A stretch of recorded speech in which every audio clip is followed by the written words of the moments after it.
Sir, you're charged with especially aggravated kidnapping. You're also charged with aggravated assault, and you're charged with theft of a firearm worth less than $2,500. You're talking about stuff that is not relevant. Hello and welcome to the Court of Public Opinion. I am the Recovery Addict, and boy do I have a case for you today. Why is the dog chewing on this guy? I think they have got the wrong guy there. Got the wrong guy, and the dog was biting him. He roughened him up quite a bit. There's a lawsuit. This is the next church on February 28, 2020, 7:44 p.m. How, does the FBI find people? The people's misspelled P-E-O-O-P-L-E. Did the defendant find out how the FBI finds people in this case? Oh, she found out. What more do you need to see? Because he's the guy!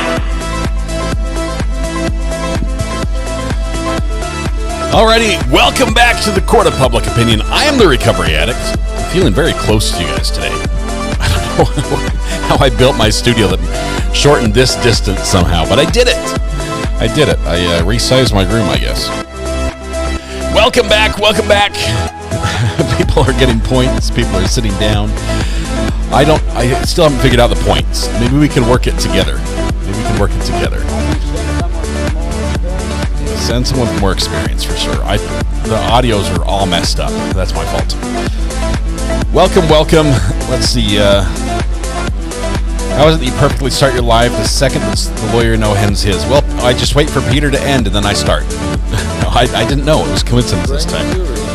Pure coincidence. We do have points now. I don't know what they're doing. I know people have points and they have different amounts. I don't know how you're getting points or what it means or what they're worth or what they do. That's what I know about points. But points is working, so we'll get it figured out here. Big shout out, of course, to Greeners, who was first in chat. Greeners, how many points do you have? Did you get points for being first in chat?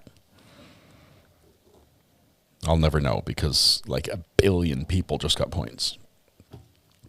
I know it counts how long you've been here. Let's see. Please turn them off. Oh, you can turn them off. Samantha can preview the link. Okay.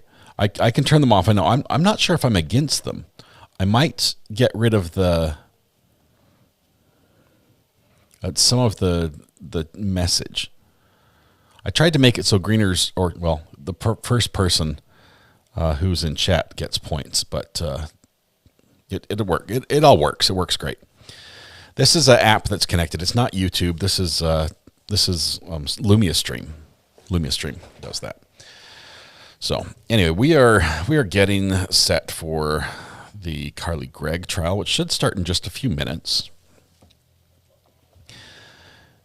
Do you get more points from first in chat? I think you do. I'm trying to set that up so that works, but I'm not sure if I had it configured when someone was first in chat or if it's the first person to chat after I go live. I don't know. I don't know how that works at all.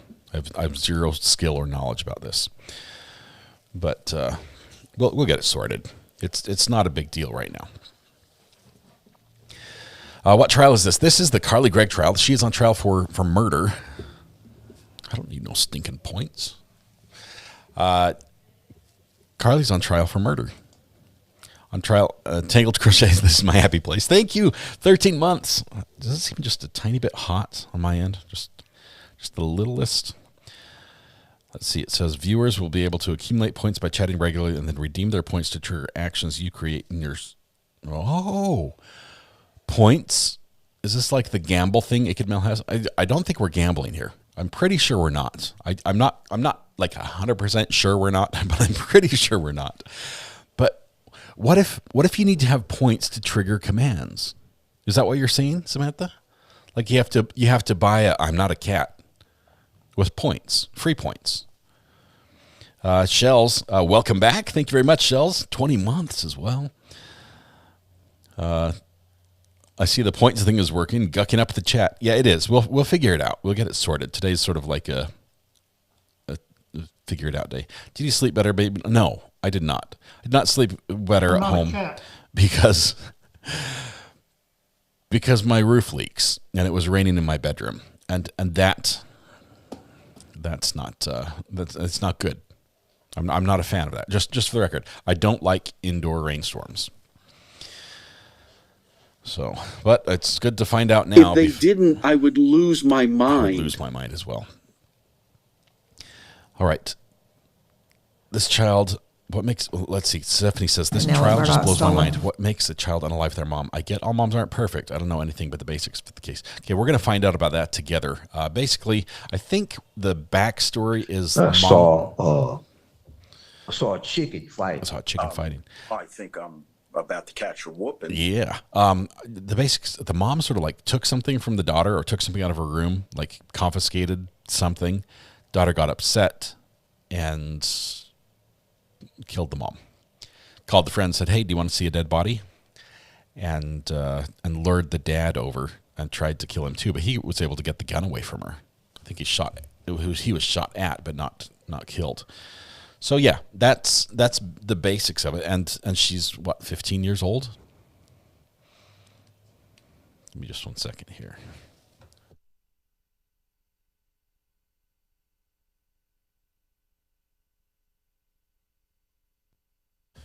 All right, we're going to try to get everything working properly, which may or may not happen.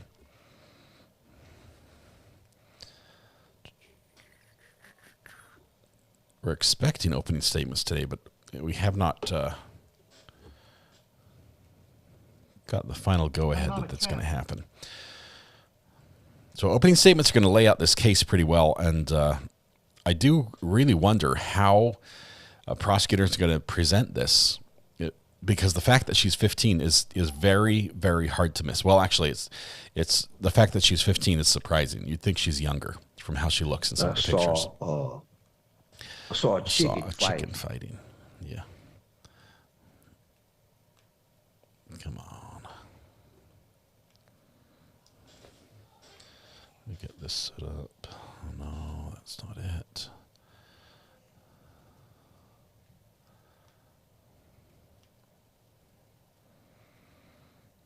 Give me a second here. We'll get some chat. Greener's first in chat, by the way. Congratulations, my friend. The internet is all yours. Please keep it working for the rest of us. It will be great. Can we add sound bites to points too? Just to completely ruin it. Greeners, you're in big trouble.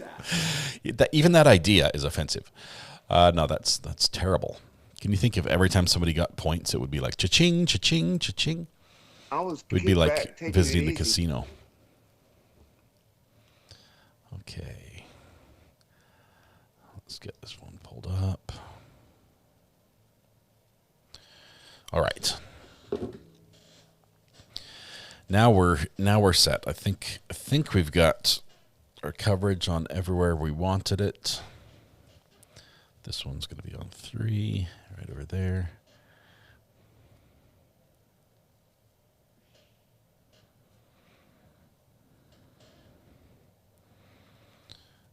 And this one, bring that in on 7. Where's 7? Okay, 1 second.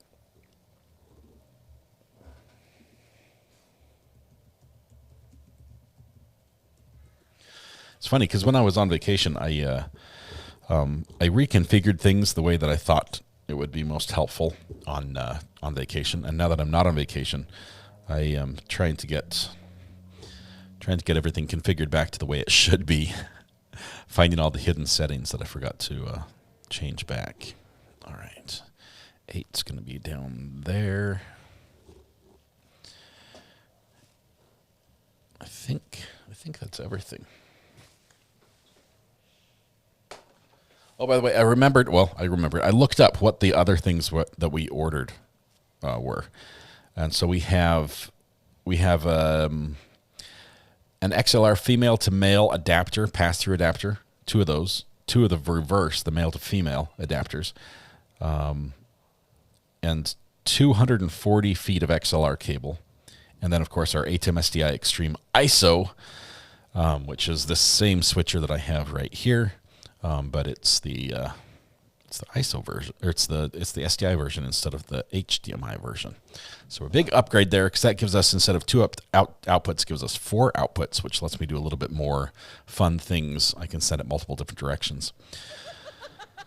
They don't go easy on minors in Mississippi for serious crimes. That's what we're going to find out. because this is the jury that'll be making the call. This is not a bench trial. Does it cost points to say points? It should. It should cost like points minus all but one. So you should get 1 point for saying point.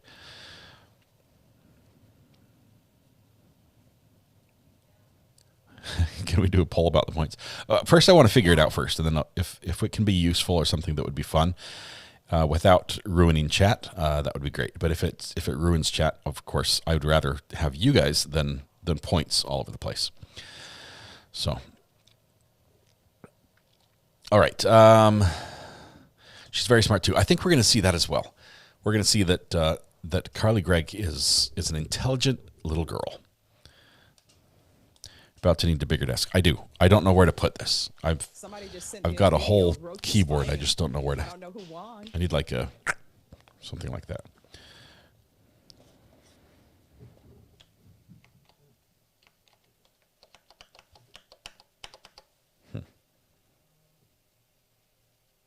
I don't know what I just did, but.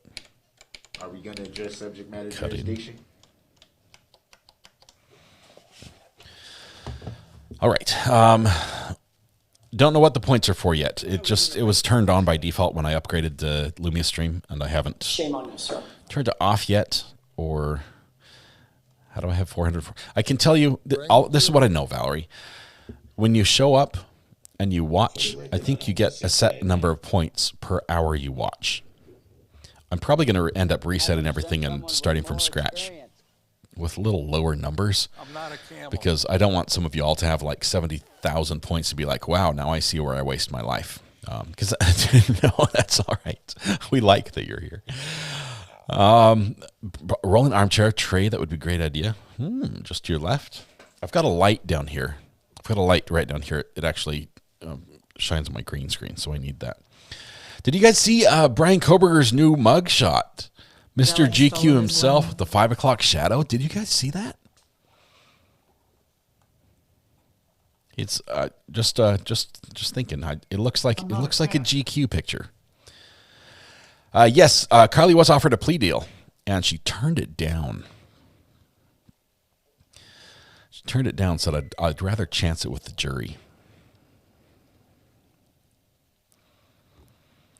I'm trying to find Koberger's. Shame on you, sir. I think this is what Law and Crime. No, not Law and Crime. This was Court TV that tweeted this one out. So just 1 second. Let me share this to my computer. Actually, I'll pull it up here. Twitter. I object. Okay. For some reason, every time I search for Twitter on Google, because that's how I get places. I don't use links. But every time I search for Twitter on Google, I think it's never going to find it because I'm just giving it one letter. But it seems to work now. There's a lawsuit. Okay, here we go. Give me just a second. Camera 3. Turn off the volume. There we go.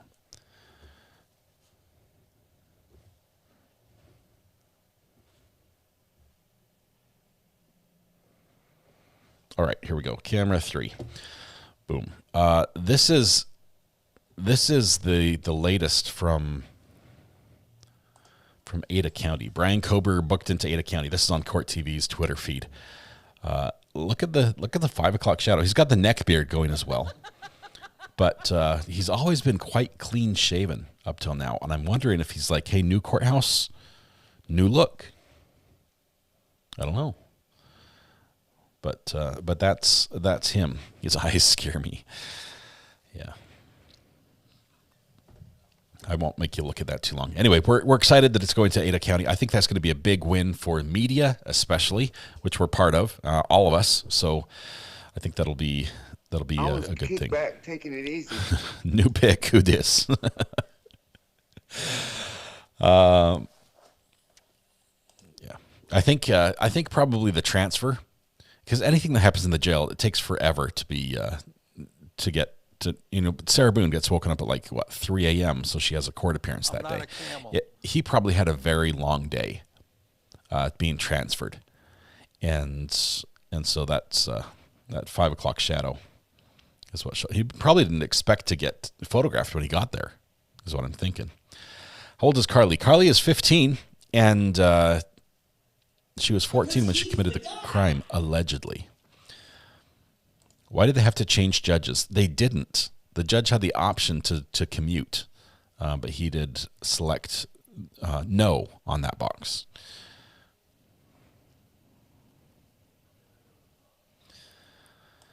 If she's being tried as an adult, I would assume she'd be considered as an adult to sign a plea deal.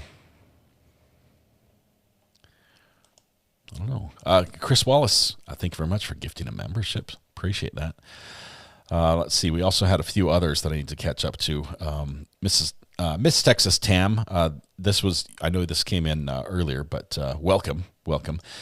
Danny Austin, love y'all. Member for 17 months. Culperistic member for 9 months. We need an improv game show where we gain and lose points. Recommended name. Hussline is it anyway? Tingle Crochet, this is my happy place. Thank you. Shells is here. 20 months. Welcome back. Tower Hill Girl. Wow, thank you. 18 months for Tower Hill Girl. Indy Cindy, member for 15 months. I'm so happy that you're back home. I am also happy. It is such a good place to be, honestly. I can't think of a better place. Lee is here as well, member for 19 months. I'm always a month behind Shells. He says, welcome back. You two are a dynamic duo. Appreciate both of you. Chris Wallace, thank you for the gifting of membership. Selena K, gifted a membership. Thank you very much, Selena. Congratulations. I saw your updates on your healing. That is wonderful. Hope your recovery just goes great. We should have True Crime Jeopardy game once. Oh my goodness, Ivan, that's a great idea. Ivan, do that. But here's what I suggest, Ivan. And I'm not saying this is against you, but have somebody else write the questions and the answers. So find some volunteers that can put together, because there are some amazing people out there that could do that. But I would love to compete on your Jeopardy show if you don't get a copyright strike for saying Jeopardy too many times. Jessica Allen says, sent you an email about a case in Blount, Tennessee. DA is seeking death penalty. I'd like to see that one. Do we get points for membership? I don't think so. I think points is strictly being here. I think it's free to do everything that points allow. And I like that. I like that it's free.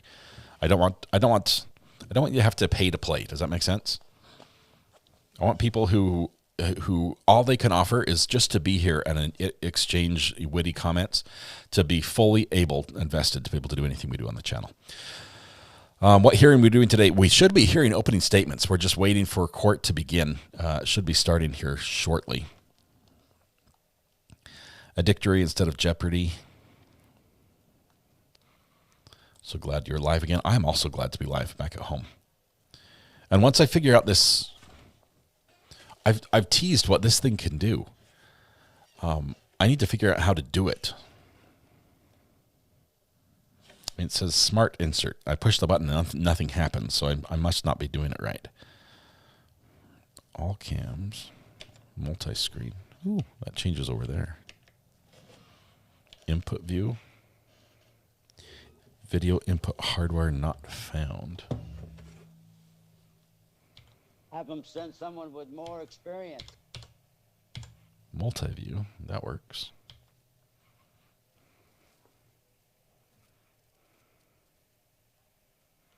Snap, I can turn snapping on and off. Anyway, lots of things. Read the instructions. It didn't come with any. 0 instructions. I was kicked back, taking it easy. It says I have like auto stingers and things like that, which I need to create some stingers on. Let's see. Time keys. Edit lengths of media into timeline using the camera key or pre-roll a camera on live replay. That's not working for me.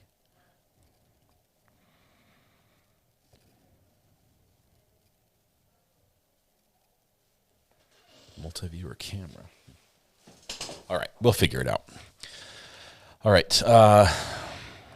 The manual is all online. I just haven't had a chance to read it yet. I'm more interested in my cumulative timeout points than my points. Ivan, I think I missed a call from you on Sunday. I was either napping or being equally frustrated that my roof was leaking. Mary, I know sometimes I just have to break down and do it. Renee, the equipment is brand new. It's brand new, so we're waiting. The only people who have done it have they saw it at a trade show and made a little video. They're like, hey, this looks neat. Can't wait for it to come out. It's brand new. Are you prepared for the tropical depression? No, it is dumping rain down just east of me, and it's headed my direction. And my roof is not ready. I have no way. I have no way to get on my roof. I don't have a blue tarp to put on my roof. If I did have a way, trial should start momentarily, probably in the next 15 to 30 minutes.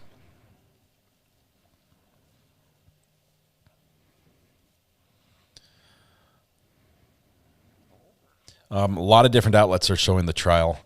Trial TV Live is going to have it. I think LNC, Court TV, local media. This has a lot of interest. Are you left-handed or is your video inverted? I am left-handed. This is my left hand operating a right-handed mouse. But I have three mice. I have 3 mice and 2 trackpads on my desk. And so I have to keep them located in different places just so actually, I'm going to leave this one over there because I don't need that one. 3 blind mice. You can flip software mouse. I don't want to do that. That would confuse me. It would be terrible. I am excited to get you the best sound of this case. Very much so. We're right outside Myrtle Beach. We're getting pounded now for several hours with rain. You left the rain in Utah. It was dry on the way home. It poured on us driving out, and it was dry on the way home. But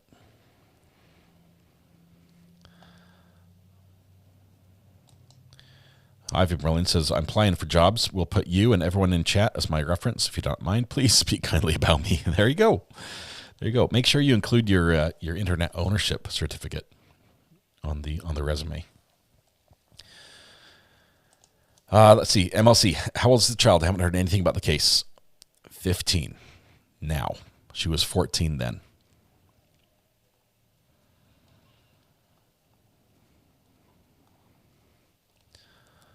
Let's see. I used to be ambidextrous as a child. I could write with both hands and everything. But then I was playing a game with my brother that involved him laying on his back and putting his feet in the air, and I sat on his feet, and he would launch me across the room. I think we aimed for like a blanket for padding, but I landed on my arm, right arm, and broke it, and I just never got the ambidextrous part back. Spent too long in a cast. My left arm just became my dominant arm. House, can we buy you a tarp? The tarp is not the problem. It's the getting on the roof that's the problem. I'm super excited to get all the equipment running. We're getting there. We're really getting a lot closer. So do need more space for different mice. I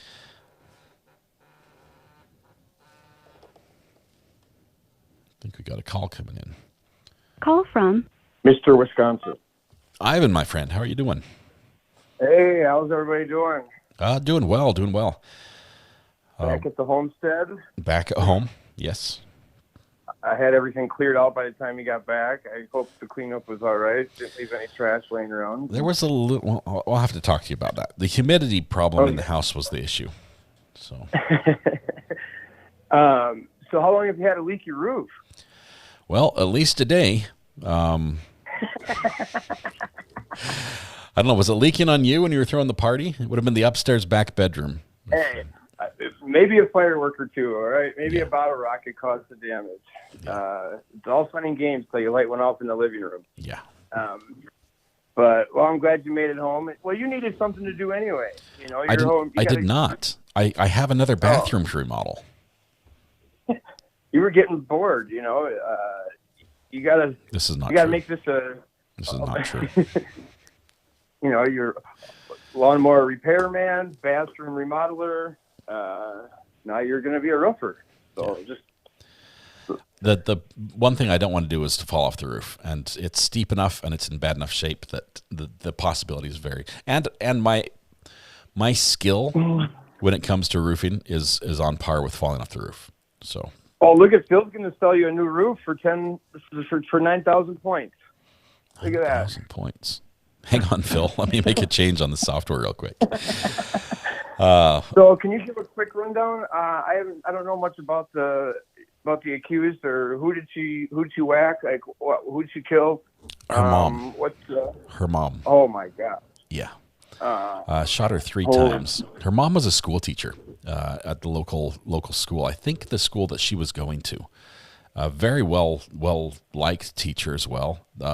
It just seems like completely out of the blue that she just decided to. A smart kid decided to shoot her mom, shot her, and then called her friend and said, "Hey, would you like to come over and see a dead body?" Which I believe the friend did, if I'm understanding everything right. Holy smokes! So yeah, I mean, I used to We got activity? No, not yet. Not yet. We're waiting for. Okay. What are your feelings about juveniles being tried as adults? Man, this is a tough one. I think there's a time and a place for that. On the whole, though, the idea is that that kids, just their brains aren't developed enough to understand the implication of what they're doing. It just leaves too much gray area for me, because it becomes so anecdotal, where like this case qualifies, this case doesn't. I feel at some point there has to be a line in the sand, and I feel like you open it up to too much shenanigans, and who gets picked and who doesn't to be tried as an adult. But if you draw that line in the sand, you say, okay, on your 18th birthday, then basically on your 17th birthday, you can be like, hey, this is my last year to go commit crime and get away with it, because I'll be let out as soon as I turn an adult. But there are already lines in the sand like that seem arbitrary. Like, are you any more qualified to drive the day after you turn 16? Are you any more capable of handling alcohol the day after you turn 21? We already have arbitrary lines like that. So I can see that there are problems with every single one of those arbitrary lines. Yeah. Yeah. All right. I just wanted to poke your brain about that. I'll let you get started or get back to it. Glad you're home. Glad you got back safe, and glad nobody tried to take each other out. That's a long time in a car, man. It was a long time. A couple of really good audiobooks was the secret. So good deal, man. All right, love you guys. See you, man. Looking forward to it. All right, we'll see you. Bye. Yep. Bye. All right, we're just trying to see if we've got some courtroom feed. Box source. Let's see.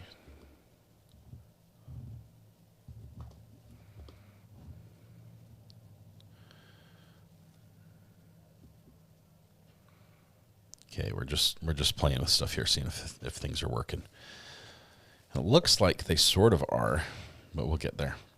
Is this trial on Eastern Coast? It's in Mississippi, so I believe they are not.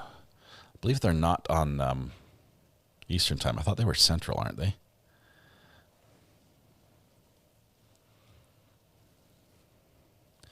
I believe jury's been selected. We're expecting opening statements here in a little bit.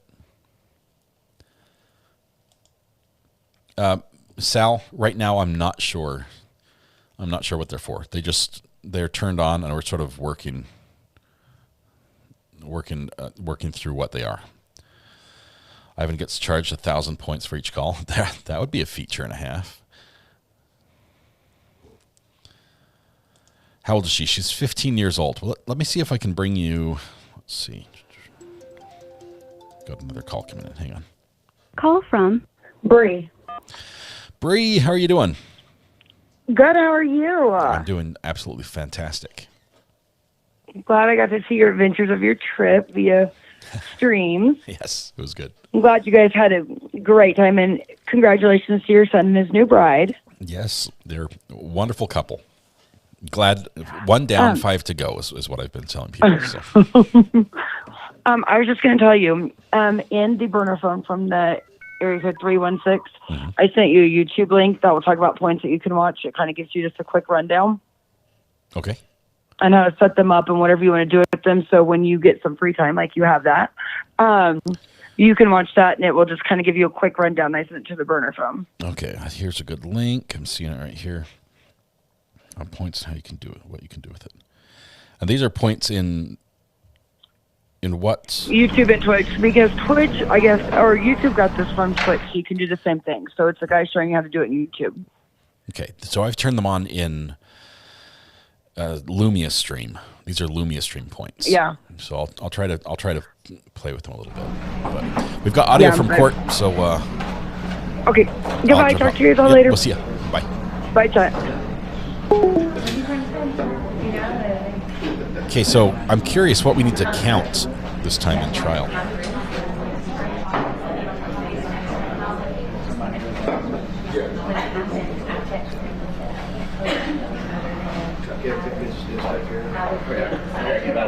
Ooh, I like the judge's what do you call it? A throne setting.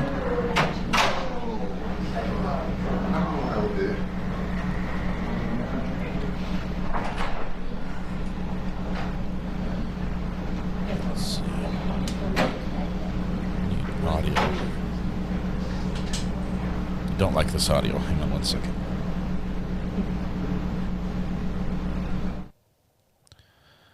That one's not much better. Let's try 7. No.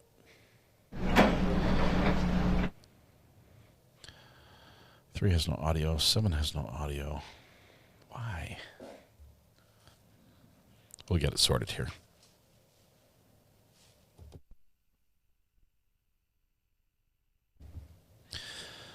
Okay, references to youth is a good one. Ohio Palm Mom. I think that's a very likely candidate there.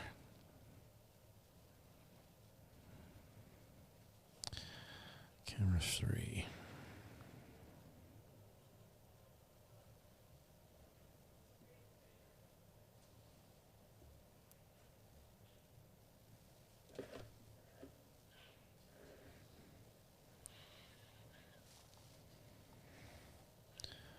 The word kid.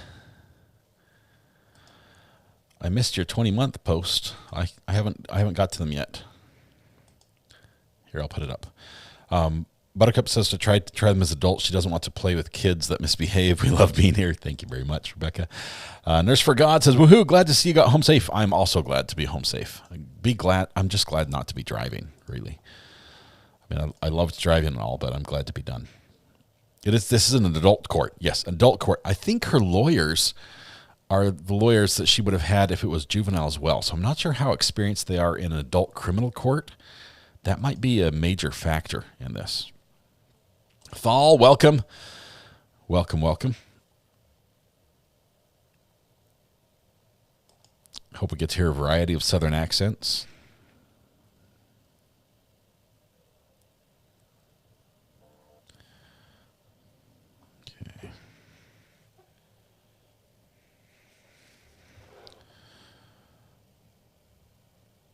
Ashley Benefield, the granted juror interviews. Judge grants juror interviews. This is from Notorious Jules.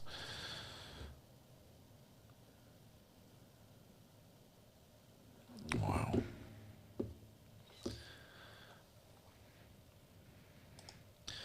Did I see your buffer message?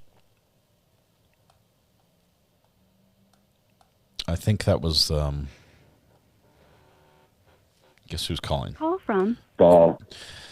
Thal, my friend, you know that court's going to begin as soon as you call, right? Yes, that's why I did it. Okay. How's it going, my friend? I'm pretty good. So I see that you're sitting around once again after vacation. Once again. Lazy me. So lazy. Yeah. I'm telling you. It's disappointing, sir. I'm saddened inside. I could tell you about how much work I have to do to repair my roof, but I don't even know where to begin to start explaining that. So it's going to be fun. Just do what everybody else does. Hire somebody. That's what you do. Yeah, and then you supervise, quote unquote. Thal, you've never been to North Carolina, have you? Okay, No. First of all, insurance doesn't work in North Carolina. It's not a thing. I mean, every other state. I've got friends all over the place. other states work. Insurance, you pay for it here, but you don't get any benefit. So the idea of having insurance cover it is honestly laughable.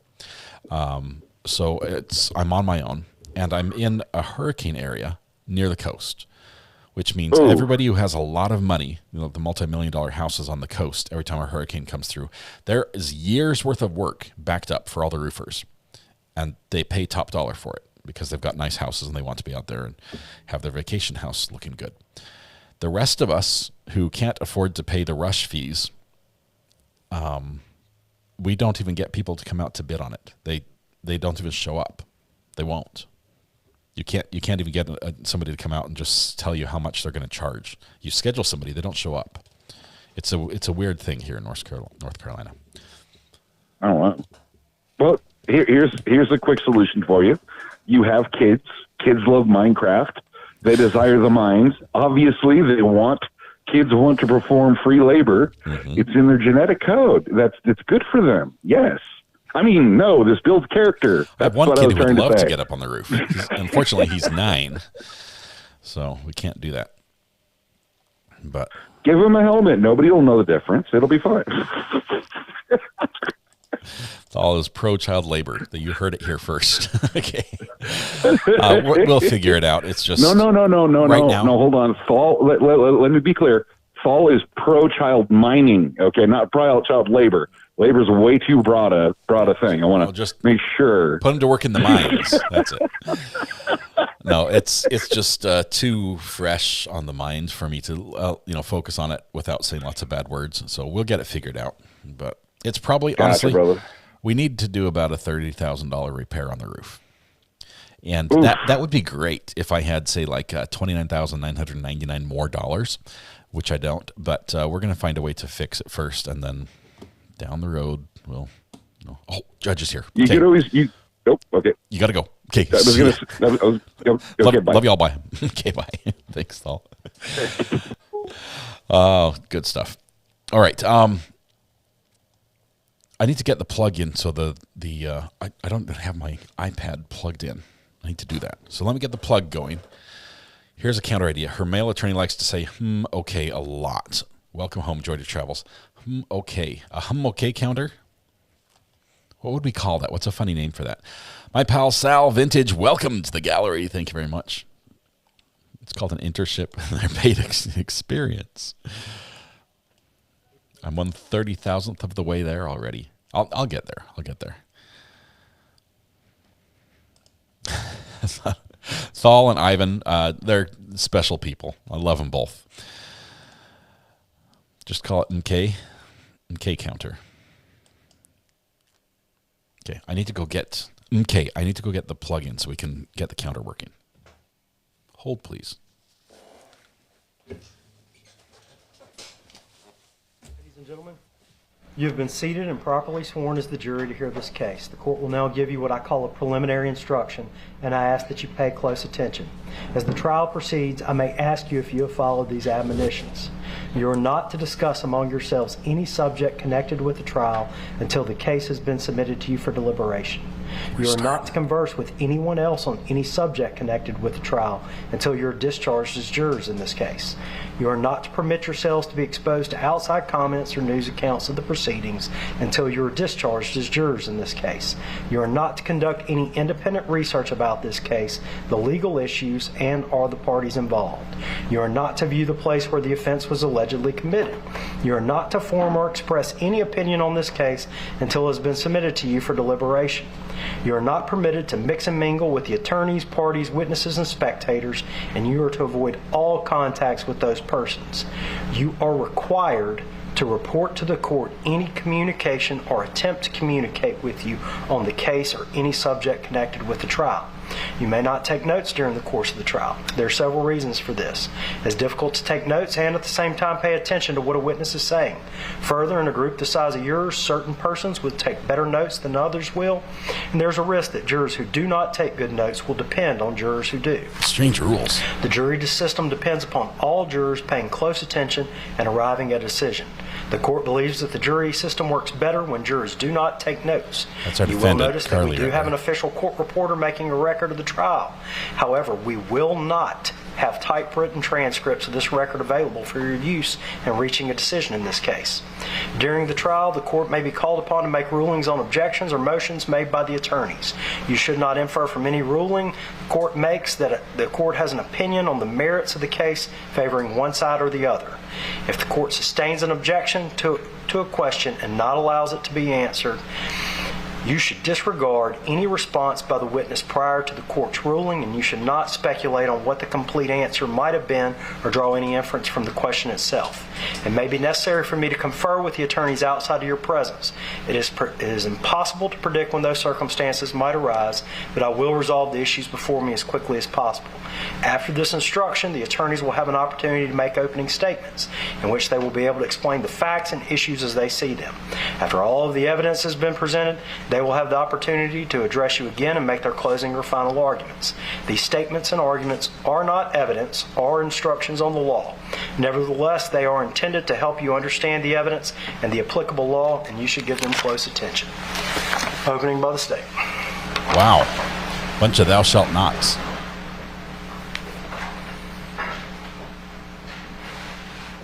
May I proceed, Your Honor? Yes, ma'am.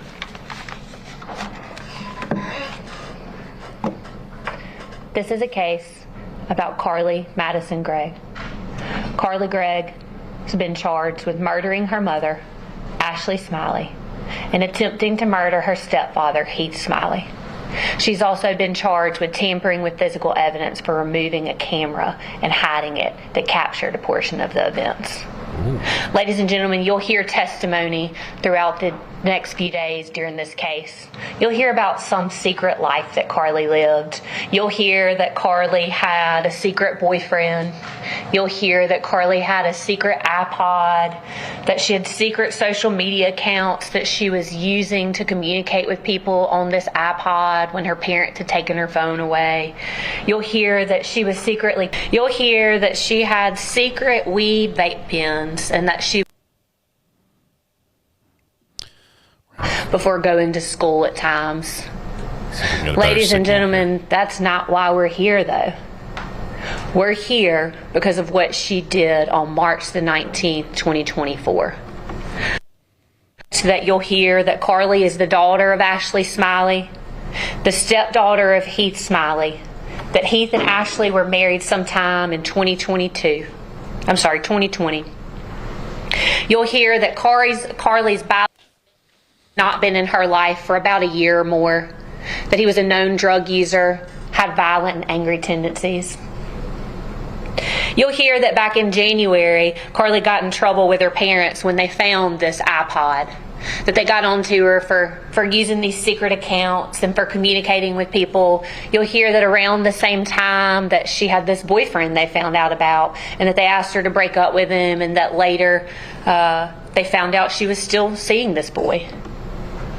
You'll hear at some point that Carly got in trouble at school. Let me see if I can improve she was the audio cheating. here. She'd found the answers to a test and gave them to the other students.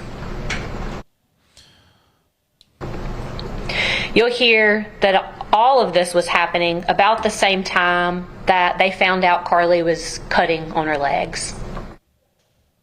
You'll hear that as a concerned parent, what they did was they got Carly in therapy. She was being treated for anxiety and stress. You'll hear that she continued smoking those vape pens even after in therapy. So now I want to take you to the real reason we're here and what you'll hear. We're here because on March the 19th, 2024, Carly rode to school with her mother that day. Ashley was a school teacher at Northwest Rankin, taught geometry. Carly was in the 10th grade. You'll hear that morning she got in a little altercation with one of her friends, cussed him out. But what you'll hear, ladies and gentlemen, from the testimony of this friend is that he was so worried about Carly's use of smoking marijuana, and so worried about her being high, and so worried about her having these burner phones that her mom didn't know about, that he felt compelled to tell Miss Ashley Smiley that day. Ladies and gentlemen, after the incident with Carly that morning, you'll hear that he gets in touch with another friend and he's like, hey, you got to keep her distracted so I can go tell Miss Smiley what's going on. Ladies and gentlemen, this friend cared about Carly. He was like, I gotta intervene. I gotta tell her. I'm afraid of what's happening. You'll hear from him that he did in fact tell Miss Smiley. That after 4th block that day, he goes and he tells Miss Smiley, hey, Carly has got these vapes. She's got this phone. Ladies and gentlemen, you'll hear then that Carly Gregg rides in the car home with her mother from school to their house. They leave school sometime after 3:30. They get home a little before 4. You'll hear that when they get inside the house, it's only their 2 dogs, Ashley Smiley and Carly Gregg. Immediately, Carly goes and lets the dogs out. You'll hear testimony that Ashley then goes into Carly's room. You'll hear that while Ashley is in her room, that Carly's still outside. At some point, Ashley finds what law enforcement believe to be the 4 boxes that contain vape pens. Testimony will be that we believe she carried them from Carly's room to her bedroom, went back to search in Carly's room. The evidence will show that almost immediately upon Carly coming inside the house, that she walks straight to her parents' bedroom, that she goes straight to her mom's side of the bed and removes a .357 Magnum from under the mattress. We believe the testimony will be that then she concealed that .357 Magnum behind her back. As she walked through the kitchen, she peeks her head around. We believe the testimony will show that she peeks her head around the kitchen to make sure that her mom hasn't come out of her bedroom. We believe the evidence will then show that she walked with that .357 Magnum behind her back, walked in to her own bedroom, and then fired 3 shots into her mother, killing her. We believe the testimony will then be that very moment after she shot and killed her mother, she then hides that gun back out of the camera, walks back into that kitchen, sits down on a stool with a gun behind her, picks up her mother's cell phone, puts her mom's passcode into the phone. We believe the testimony will be that then she texts her stepdad and said something to the effect of, "When will you be home, honey?" Whoa. Testimony will be that then she waited for him to respond. "I'll be a little bit longer." She sends him a thumbs up. Ladies and gentlemen, we believe the testimony will then be that after she puts the phone back down and walks out of sight with the camera, that between the next 45 minutes or so, that the defendant reaches out to or attempts to reach out to about 5 or 6 of her friends. Some were FaceTime, some were text messages. We believe the evidence will show that during this time, she was asking them all for help, trying to get them to come over to her house. She wouldn't tell them why. We believe that one of them's going to say he even offered to call 911, and she told him no. The evidence will also be that one of these friends did in fact come over to help Carly that day. She didn't know why, but she knew that her friend needed help, and she went to that home. We believe the evidence will show that when that friend arrived at Carly's house, that Carly walked to the front door, asked her, "Are you squeamish around dead bodies?" We believe the evidence will show that then she took that friend and showed her her dead mother laying on the floor. We believe the evidence will show that after that, she says, "I put 3 in my mom, and I got 3 more waiting for my stepdad when he gets home." We believe the evidence will show that then she tells this friend, "Hey, why don't you go wait outside in the backyard? My stepdad's about to be home." This friend will testify that she does go in the backyard and she hears gunshots. And the next thing she sees is Carly coming out of the back door. We believe the testimony will be that she fell down coming out of the back door, gets up and tells her to run. And these 2 individuals, this friend and Carly, jump over the fence and run separate directions.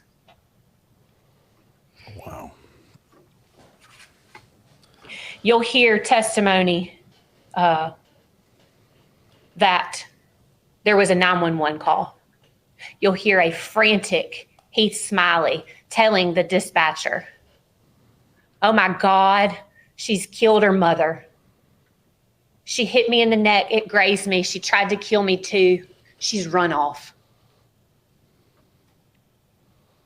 You'll hear from law enforcement when they arrived on the scene that Carly Gregg had fled the scene. You'll hear from law enforcement that when they arrived on the scene, Ashley Smiley was very much dead in the floor in Carly's bedroom, and that they found that Heath Smiley had been shot and hit in the shoulder, through and through. You will hear from law enforcement that sometime after the day of the event, they learned that there was cameras involved, that this home had surveillance video. You'll learn that one of those videos was turned over by the living victim, Heath Smiley, and it shows Carly Gregg and her friend jumping over the fence. And then you'll learn that there was another camera in the house on March the 19th, 2024. That camera was in the kitchen, and that's the camera that Carly was hiding the gun out of sight of. And you'll hear that that camera was not in the kitchen when law enforcement got there, and it was not in the kitchen where it should have been when Heath Smiley got there. It wasn't until sometime later that that camera was discovered. Ladies and gentlemen, you will hear that Ashley Smiley's cause of death, gunshot wounds to the head. Ashley Smiley's manner of death, homicide. You will hear that Heath Smiley says, "Carly Gregg is the one that shot at me." And on his 911 call, he said that she tried to kill him. You'll hear him say that he did not move that camera, the only other person living in the home. Ladies and gentlemen, you'll also hear from forensic scientists from the Mississippi Forensics Laboratory. You'll hear that both of Carly Gregg's hands tested positive for gunshot residue, both the right and the left. You'll hear that the .357 Magnum that was used to kill her mother and shoot her stepfather, they took swabs. They took a swab of the trigger, and they took a swab of the hammer. And you will hear that the DNA profile that matches those swabs belongs to Carly Gregg. Ladies and gentlemen, you will also hear that there were 2 projectiles removed from Carly Gregg's mother, Ashley Smiley. One in her brain, one in her neck. And that those projectiles were tested with ballistics, and that those projectiles matched the .357 Magnum that Heath Smiley took out of Carly Gregg's hand that day on March the 19th, 2024. And ladies and gentlemen, at the end of this trial, after you've heard the evidence, the state will stand before you, and we will ask that you find Carly Gregg guilty. Does the defense wish to make its opening now, or do you wish to defer? The defense will go ahead to do. We believe the evidence will show that there were 3 victims on March 19th, Ashley Smiley, Heath Smiley, and Carly Smiley, and Carly Gregg, that they were all 3 victims. We believe the evidence will show that Carly had been suffering from a mental illness, that Carly was not aware on March 19th that she had a mental illness. We believe the evidence will show that Carly's parents, who lived with her, were not aware that Carly was suffering from a mental illness. We believe the evidence will show that Carly's close friends, who saw her at school every day, were not aware that Carly was suffering from a mental illness, because it's hard to look at a person and understand that they have a mental illness. It's hard to look at a person and know that they have a mental illness. That's why it's often referred to as the invisible disease.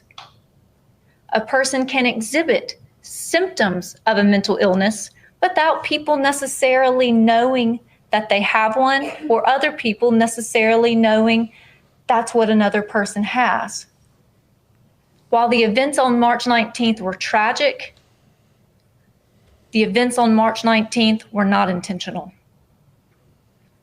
The evidence will show, and the testimony will show, that Carly Gregg loved her mother, that Carly Gregg and her mother had a loving, close relationship. Carly Gregg's mom loved her.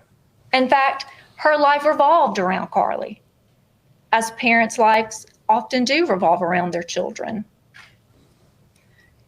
Carly very much wanted to please her mother.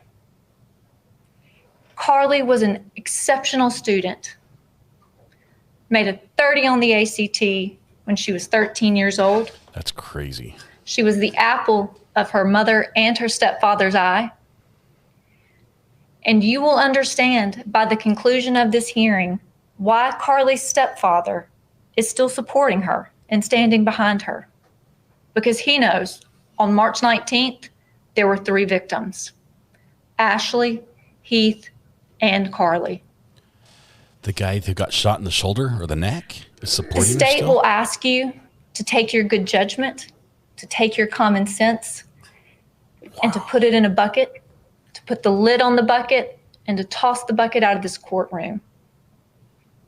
We implore you not to do that, to retain your common sense, to retain your good judgment, and to make sure that you are listening to the evidence as it's presented, because it doesn't matter how many witnesses the state puts on, their story is filled with inconsistencies because they're not telling the whole story.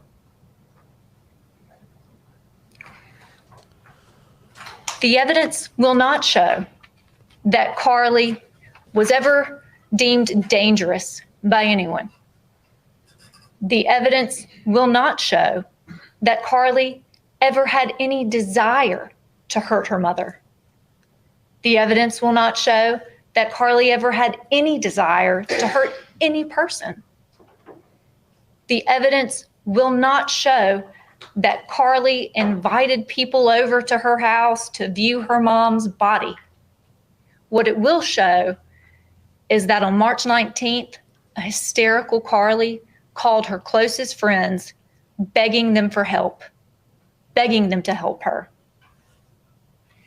The evidence will show that Carly did not recognize Heath Smiley when he got home that day. You'll hear that from him himself.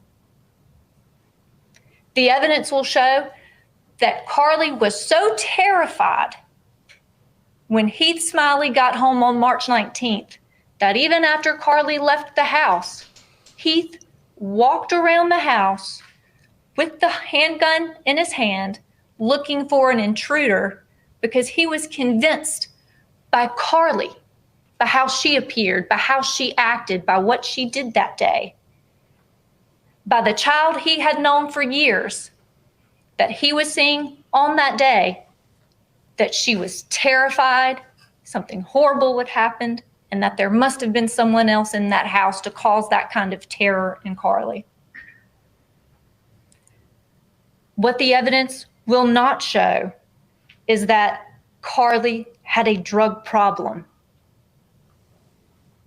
What the evidence will not show is that Carly and her mother had any argument on March 19th. What the evidence will not show is that Carly had any desire to hurt her stepfather. What the evidence will not show is that Ashley Smiley was angry when she left school that day, or that Ashley Smiley was upset with Carly when she left school that day, or that after they got home on March 19th, Ashley and Carly engaged in an argument. The evidence will not show that Ashley Smiley found anything in Carly's bedroom that would have caused an argument. The evidence will not show that Carly intended to hurt anyone. The evidence will not show that Carly has not grieved her mother's loss. The evidence will not show that law enforcement did their due diligence in investigating this matter. The evidence will not show that Carly was abusing or misusing prescription medication. The evidence will not show that Carly had a secret life, but rather was just a teenager who had a life that her parents didn't know everything about. That's called having a teenager and being a parent. The evidence will not show that Carly had ever tried to harm another person, had ever had a desire to hurt another person. The evidence will not show that Carly is a monster, that Carly was a difficult child, a troubled child, or a deranged child. The evidence will not show that Carly Gregg does not deserve you to return a verdict of not guilty. Now, the evidence will show that Carly had a family history of mental illness. In fact, it was well documented. The evidence will show that Carly was concerned that something was wrong with her. She wrote journal entries about it. The evidence will show that Carly was afraid she had the same mental illness that her father had. The evidence will show that Carly's mother had worried for years about Carly having the same mental illness that her father had. The evidence will show that Carly was very emotionally tied into her mother's emotions and that Carly never wanted her mother to worry about her. The evidence will show that Carly was scared of how her mother would react to the knowledge that if Carly had the same mental illness that her father had. That doesn't sound like a child that doesn't love her mom. And that doesn't sound like a child who has any intention of hurting her mother. The state would like you to believe that it's normal for a child to go home from school one day with their mother, who they love, and shoot her, but nothing's wrong. It was just marijuana. Or because she was on social media and her mom didn't want her on social media. But again, we ask you to retain your common sense and to retain your good judgment, because we know that just doesn't make sense. And at the end of this trial, if the state's case still leaves you feeling like their version of events just doesn't make sense, then you must return a verdict of not guilty. State may call its first witness. State calls Kevin Collins, Your Honor. We go right into our first witness. Your Honor, members of the witness approach and start with the yes.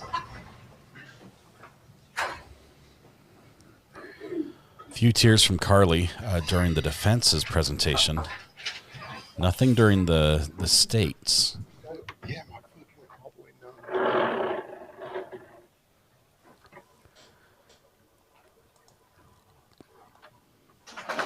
There were way too many double negatives during that defense open.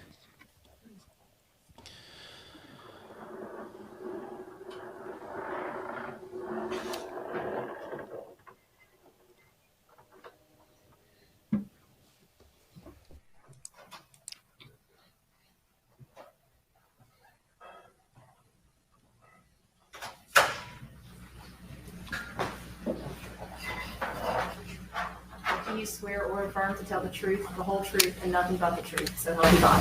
I do.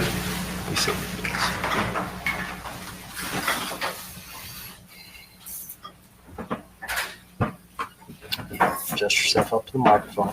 Yes. You understand that you're now under oath and your answers will be sworn answers under penalty of perjury? Yes. All right. You're just under oath by sitting in the chair, apparently. She must know this guy.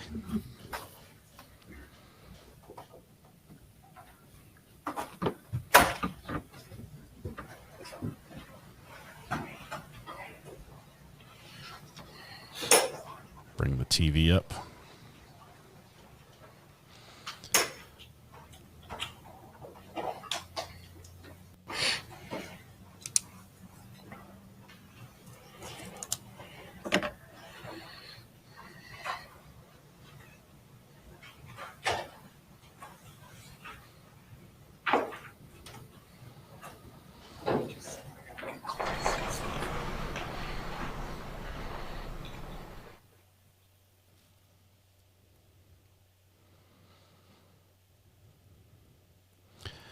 They're still working on a TV. They're bringing the TV up to the front. Getting everything sorted out. Okay. Cables and all. I understand that fight. This is wild.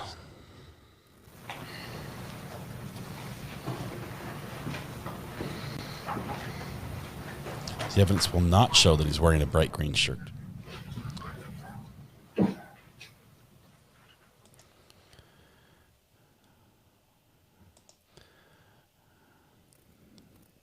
Yeah, I'm not sure if they're going to say that this was the vape pens that caused this. They think the state was hinting at something else. Different medication.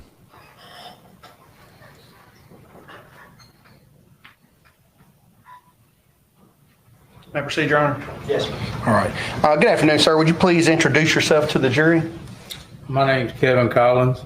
And Mr. Collins, where do you work? I work at Rankin County Sheriff's Department dispatch. All right. And you say dispatch. Explain to us just a little bit about what dispatch is and what you do as part of your job responsibilities. Basically, we take all the incoming calls from the county and the community, even some from the cities for emergency situations, and we dispatch proper personnel, whether it be medical, fire, law enforcement.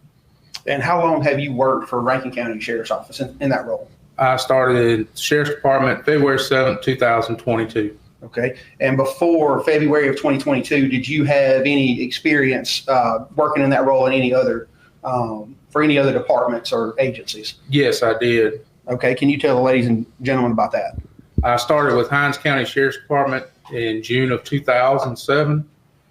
I worked 2 years at the city of Flowood, and then I worked Yazoo County E911, a couple of years at Mendenhall Police Department, and then the last 6 years before I came to Rankin County, I was a supervisor at the city of Florence. And you talked about some of your job duties and responsibilities. As part of your responsibilities and duties, do you dispatch fire services? Yes, we do fire services. Do you dispatch police? Yes. EMTs? That is done through Pafford. Okay. Who contacts Pafford in the event that EMTs are needed? We transfer the caller. In the perfect situation, we transfer the caller to Pafford so they can ask the proper questions. Okay.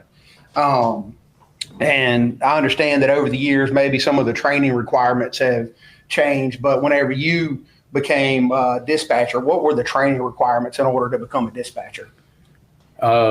Within the first year, you had to go through a 40-hour basic certification class plus a 8-hour ride-along with each department that you dispatch, whether it be fire, law enforcement, medical. Every continuous year, you have to do 48 hours in 6 different subjects for every 3 years to recertify. So did you do those initial requirements back whenever you started? Yes, I did. Okay. Did you ride along with those different agencies that you dispatched? Yes, I did. All right. And have you kept up your continuing education hours throughout the years? Yes, sir, I have. And who are you certified through? Who keeps up with that? Board of Standards and Training through the state of Mississippi.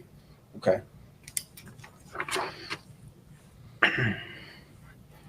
And you said you've worked at Rankin County since February of 2022. Is that correct? Yes, sir. Okay. Do you guys work in shifts, or how does your schedule work? We do. My shift is 7 a.m. to 7 p.m. And we do a 3-2 split, which is like 1 week we'll work Monday, Tuesday, and then the Friday, Saturday, and Sunday. And then the next week we will work Wednesday and Thursday. And it just alternates the following weeks. Okay. How many dispatchers work at a time for Rankin County? There's 4 of us at a time on duty. And how do you guys handle calls that come in to, say, 911? If it's an emergency situation, then, you know, we've got this thing where we'll snap our fingers and somebody else will pick up on the call. That way one of us can get all the information we can while the other one's dispatching it out. So is it possible that more than one person can be listening to the call at the same time? Yes. Okay. And I want to take you back to March 19th of this year, March 19th, 2024. Were you employed as a dispatcher with Rankin County at that time? Yes, I was. And that was as a dispatcher? Yes, sir. Okay. Were you working that day? Yes, I was. Do you recall receiving a call from an individual by the name of Mr. Heath Smiley that day? Yes, I do. And what was the reason for Mr. Smiley calling 911? He called because he had been shot. At first, he said he had grazed the neck. Once during the middle of the call, he then stated that his wife was also shot dead on the floor. And I continued to talk to him until deputies arrived on scene. And do you recall the address that Mr. Smiley was calling from? Yes, it was 214 Ashton's Way. Okay. Is that address located in Rankin County? Yes, it is. Okay. Mr. Collins, how would you describe Mr. Smiley's demeanor whenever you first picked up the phone that day? He was very distraught. At first, I thought I was speaking with a female. It wasn't until I found out his name that I knew it was a male. And then I just continued to get further information from him, what I could. He couldn't even, when I asked him the address the first time, he couldn't even tell me the address. I went off of the 911, which gave us, I believe, 215 Ashton Way. And then later on during the call, I verified with him what his address was. Okay. And you mentioned that Mr. Smiley stated that he was grazed and that his wife was dead. Did he tell you anything else? He also advised that his stepdaughter had shot him and that he had taken the gun from her and she ran out the back door wearing, I believe, a gray shirt and jeans and went over the back fence. I got a description from him that we could pass along to our officers, and that's about most of it, except he did also advise that she had been going through some things and was on medication trying to deal with some stuff. Okay. When someone calls 911, are those calls recorded? Yes, they are. And do you know whether or not those calls are kept in the normal course of business by the Rankin County Sheriff's Office? Yes, they are. Okay. Do you know whether your call with Mr. Smiley on March 19, 2024 was recorded? Yes, it was. And do you know whether or not that call was kept in the normal course and scope of business by the Rankin County Sheriff's Office? Yes, sir. Okay. Have you listened to that call before? Yes, I have. May I approach, Your Honor?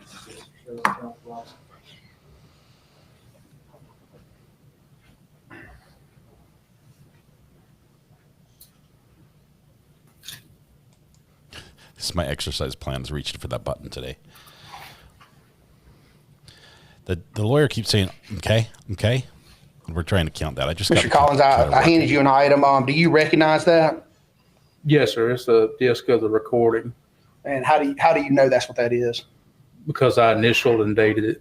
Okay. Have you watched or listened to that call before? Yes, I have. And you said there are some initials on there. Are those your initials? Yes, sir, they are. Whenever you listened to that call, did it appear to be altered or edited in any way? No, it did not. Okay. Your Honor, at this point, we would move this disc in as State's Exhibit 1. Any objection? No objection, Your Honor. Be admitted as one all purposes. Objection.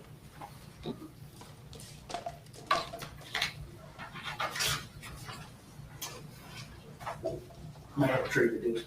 Yes, sir.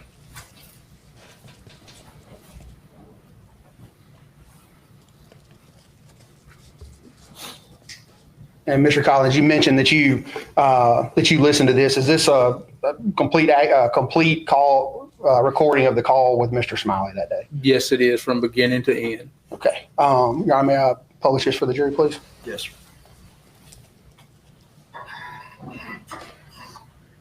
Okay, here we go. 911 call. We're going to hear a distraught Mr. Smiley, who we heard is actually supporting the defendant. We're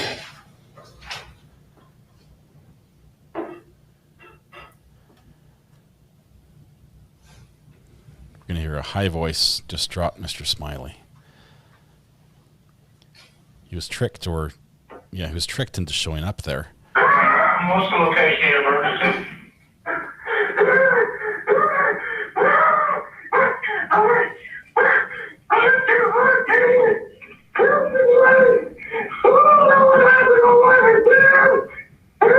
What daughter did you do me? Your daughter tried to shoot you? Yeah. You are shooting at me. Where is she at? She ran away. How old is she? 14. 14? Okay, ma'am, stay on the phone with us. Ma'am, stay on the phone with me. Just calm down. What's your name?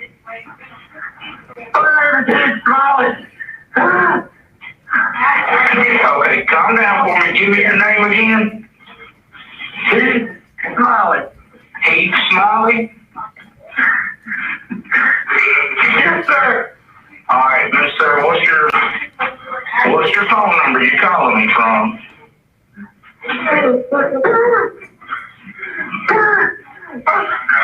Did she hit you? Yeah, I got hit in the neck a little bit. Okay, so did graze your neck? Yes, sir. All right, and what's her name? Carly Gregg. Carly Gregg? Does she still have a gun on her? I took it from her. She ran. You took it from her and she ran? Yes, sir. She was screaming something at me I couldn't understand. I locked the door. She's outside. I don't know what's going on. Which way did she run off to?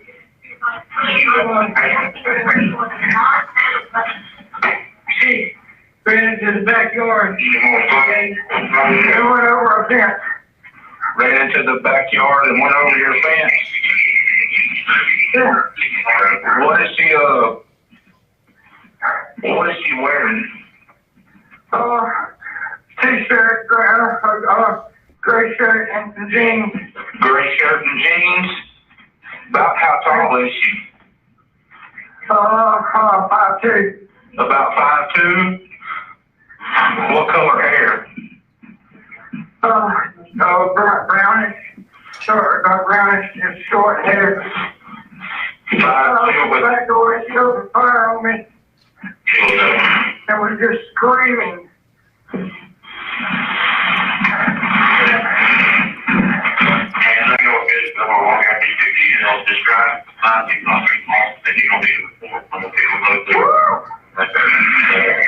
Okay, just calm down for me. We got everybody in. She what? She killed her mom. She killed her mom? Yeah, that's what I'm screaming about. Where's the mom? When I do that, she's going to kill me. Where's the mom at? Sir.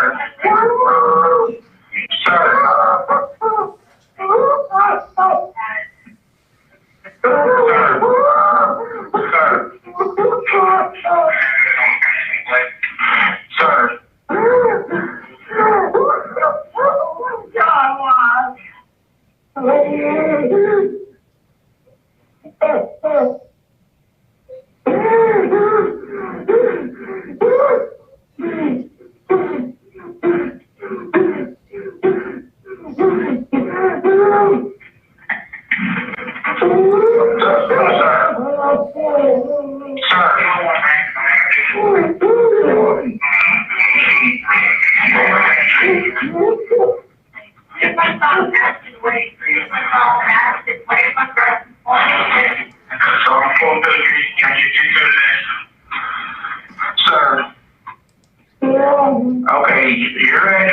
215, correct? 214. 214. His address is 214. Okay, sir. Where's your wife? She's dead on the floor of my stepdaughter's room. She's on the floor in your stepdaughter's room?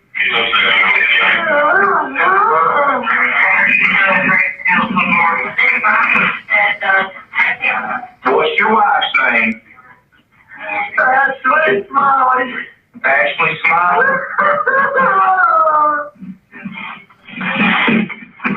Was there any problem with it, sir? Sir, I need you to speak with me, okay? Can you go outside the house and speak to me?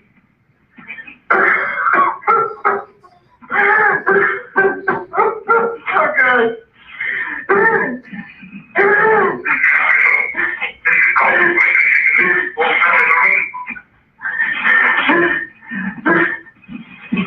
Okay. Now, was there any problems going on with is it your stepdaughter or? It's my stepdaughter and her mom. I don't know what's going on. The stepdaughter's been therapy for a little while, trying to work out some problems in the home, and I'm distracted.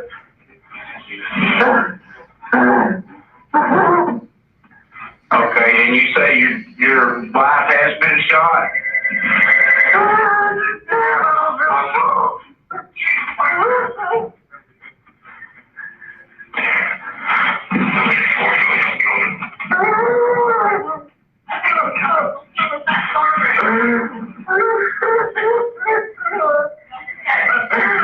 Open the door, the cops are here. They're there? Okay, sir, I'm gonna let you speak with them, okay? Okay. Speak with them, okay?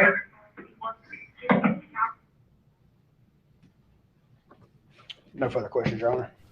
Oh my goodness. To use the projector for cross-examination. The defense has no cross-examination. All right, you may step down, sir. No cross-examination from the defense. We might see that theme throughout this, as they're not disputing who did what. Before we go to the next witness, any jurors need a restroom break? All right, state may call its next witness. State calls Deputy Hunter Lewis, Your Honor. We're now probably going to hear from one of the deputies that responded to the scene and picked up where that call left off.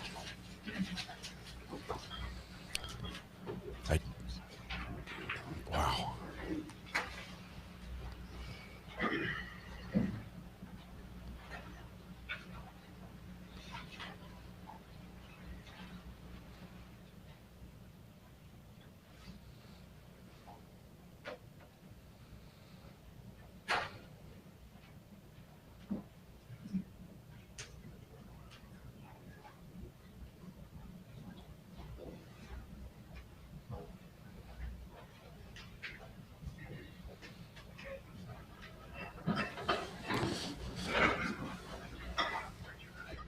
Do you swear or affirm to tell the truth, the whole truth, and nothing but the truth, so help you God? Have a seat. Adjust yourself up to the microphone. Do you understand that you're now under oath and your answers will be sworn answers of the penalty of perjury? Yes, I do. All right, you may proceed. Thank you. Good afternoon, sir. Would you please introduce yourself to the ladies and gentlemen of the jury? Hunter Lewis, All right, Hunter, and where do you work? Rankin County Sheriff's Office. All right, and what role do you work at the sheriff's office? Patrol. All right, and as a patrol deputy at Rankin County, what do you do on a daily basis? I answer 911 calls and assist the public when they call for assistance. Okay. How long have you been in law enforcement? 9 years. Okay. Have you worked anywhere other than Rankin County, or have you been at Rankin County all 9 years? Yes, I've worked other places. Okay. Where else have you worked? I worked at Hines County, Flowood. Okay. And where did you start? Did you start at Hines County? Yes. Okay. What kind of training did you go through in order to become a certified police officer? Went to Mississippi Law Enforcement Officer Training Academy. Okay. And approximately how long is that training? 12 weeks. All right. As a patrol deputy now at Rankin County, do you complete any kind of ongoing training or continuing education? I do. And tell us just a little bit about what kind of training you go through. We have to do annual training yearly throughout the year. Okay. And what kind of topics does that annual training cover? Just different aspects of the job. Okay. Is it related to patrol or is it investigations? Tell us just a little bit about it. Patrol. Okay. Now, I want to take you back to March of this year, specifically March 19th, 2024. Were you employed as a patrol deputy at Rankin County on March 19th, 2024? Yes, sir, I was. All right. Do you recall receiving a call for service at 214 Ashton Way? Yes, sir, I do. Okay. Is that in a subdivision or where is that? It is. What subdivision is that? It's in Farmington Station. Okay. Is that in Rankin County? Yes, sir, it is. All right. Did you respond to 214 Ashton Way? Yes, sir, I did. Whenever you arrived at 214 Ashton Way on March 19, 2024, were there any other law enforcement personnel there whenever you arrived? No, sir. So were you the first one there? Yes, sir, that's correct. Whenever you arrived on scene that day on March 19th, Mississippi, at 214 Ashton Way, just tell the ladies and gentlemen of the jury what you observed whenever you got there. When I arrived, the door was locked, but I could hear somebody screaming and highly upset on the inside of the house. Okay. Did you later find out who was inside the house? Yes, sir, I did. Who was that? He's Smiley. At any point, did Mr. Smiley come outside or tell us what happened next? Yes, I knocked on the door several times, announced who I was, and then he opened the door. Can you describe Mr. Smiley's demeanor that you personally observed? He was hysterical, highly upset, crying. Okay. Whenever he came out, tell us what happened next. He fell to the ground on the porch just outside the front door once, and then I asked him where his wife was. He said that she was inside on the floor. What information, I'm sorry to interrupt you, Deputy Lewis, what information, if any, had you been provided by dispatch? Just advised that there had been 2 people shot inside the residence. Okay, so you stated that Mr. Smiley came outside, then you spoke to him briefly. Then what happened next? After I spoke to him, I went inside to check on the other party, and she was deceased inside the bedroom. Okay, and then did you do anything to Miss Smiley whenever you encountered her inside? I did. I initially checked for a pulse, and I couldn't feel the pulse, so I lifted the towel to see what kind of see what had happened, and that's when I noticed she had been shot in the face. Okay, you mentioned a towel. Tell us. We haven't heard that before, so tell us what are you talking about? You lifted the towel. Whenever I entered into the bedroom, she was laying flat on her back with her arms crossed with a towel over her face. How were her arms crossed, if you recall? Across the top of her chest. Okay. And did you later confirm the identity of the female inside? I did. And who was that? Ashley Smiley. Okay. After checking Miss Smiley's pulse, what did you do then? Then went back outside. I radio dispatched and asked them to have medical come on in, and went back outside to where Mr. Smiley was. Okay. Whenever you got back outside, were there any other law enforcement officers there at that time? There was one close. Okay. And who was that? Deputy Dustin Smith. Okay. And once you returned back outside and encountered Mr. Smiley again on the front porch, what happened after that? He told me who had shot him and what she was, and gave me a description of what she was wearing. And who did he tell you shot him? His stepdaughter. And what type of, did he identify her name? Carly Gregg. Okay. And what did he tell you she was wearing? She was wearing, I can't recall exactly what he is. told Okay. me. And then after that, what did you do next with that information? Radioed to the units that was responding. Okay. Did Mr. Smiley ever say anything about a gun or anything like that? He did. Okay. Tell us about that. He advised that the gun that was used was laying on the counter and there was one live round in the cylinder. Did he say what type of gun it was? 357. Okay. And then what did you do after that, if anything? I let the other officers know about the weapon and then had the crime scene taped off. Okay. And so how long did you stay out there that day? Until the coroner's office took possession of Miss Molly. Okay. And after, at some point, did investigators get there? What happened with that? When they arrived on scene, they started taking photographs and processing the scene. Okay. Now, Deputy Lewis, as a patrol deputy with Rankin County, do you wear a body-worn camera? Yes, sir, I do. And tell us, when do you activate your camera? Anytime dealing with the public. Okay. On March 19th, 2024, whenever you responded to 214 Action Way, were you wearing body-worn camera that day? Yes, sir, I was. And did your body-worn camera, in fact, did it record what happened whenever you arrived there on the scene? Yes, sir, it did. Do you know whether that body-worn camera footage is kept by the Rankin County Sheriff's Office? Yes, sir, it is.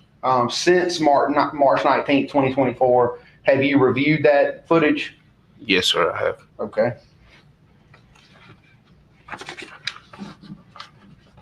Approach on. Just ask everyone just to be respectful in chat.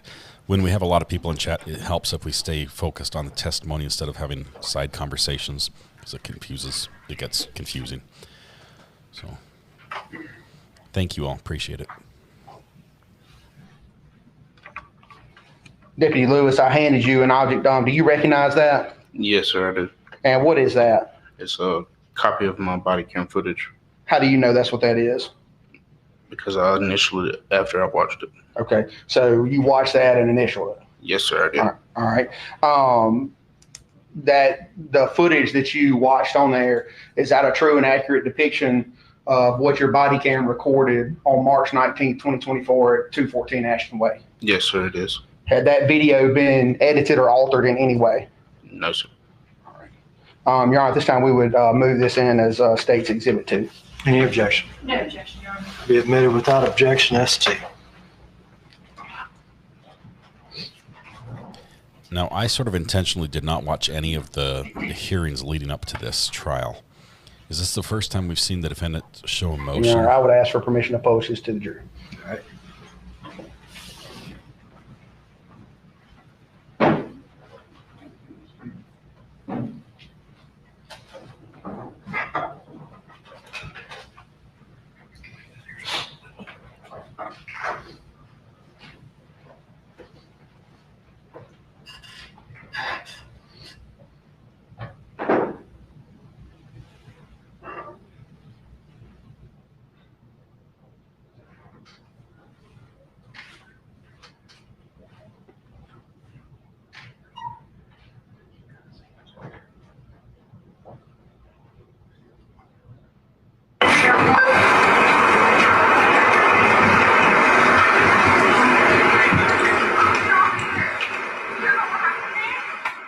Yeah, go back inside. Sheriff's office!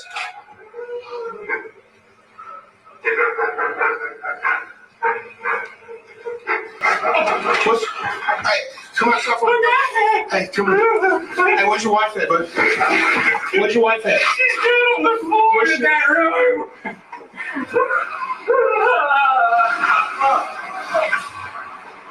She's where?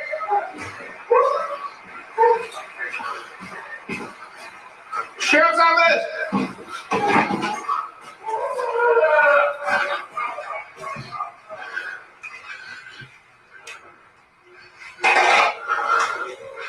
Hello?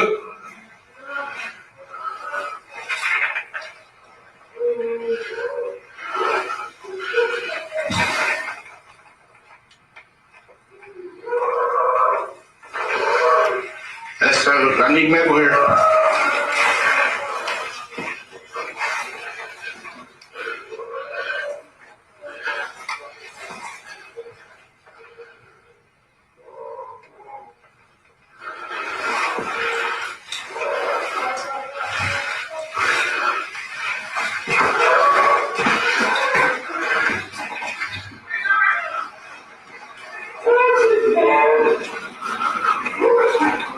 Well, I need you to go.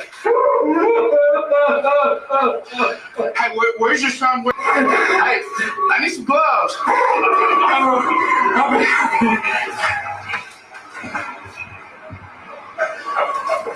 Hey, he's saying that she ran towards Magnolia Place.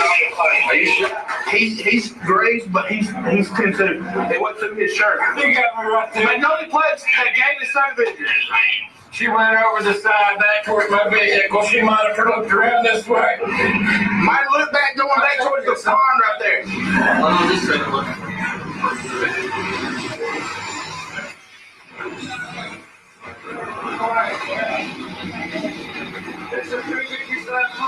Hey, she does not have the phone. The phone's here at the house. Hey, he's been grazed, but he's 10-2. He really not got me. She's laid in the floor with a towel.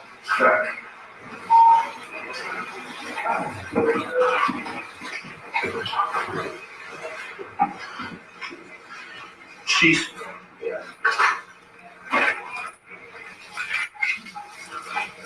That's all right. One says something.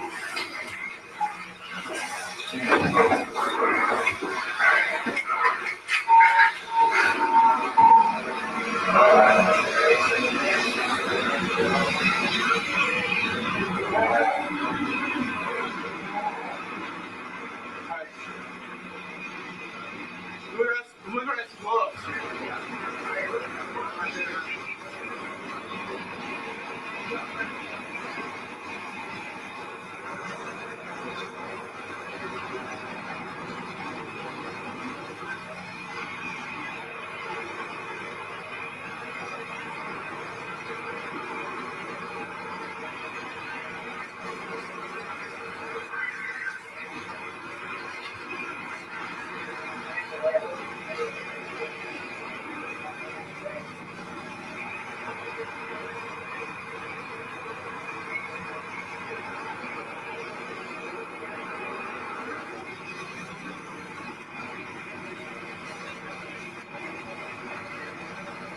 Do me a favor?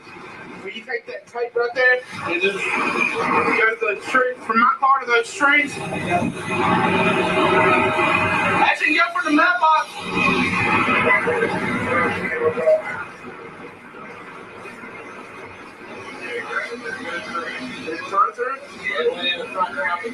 It's a 357. C7? Okay.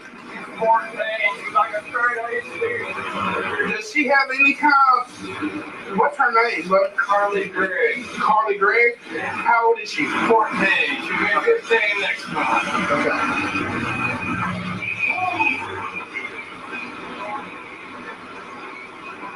It doesn't work. She's got me running toward the door.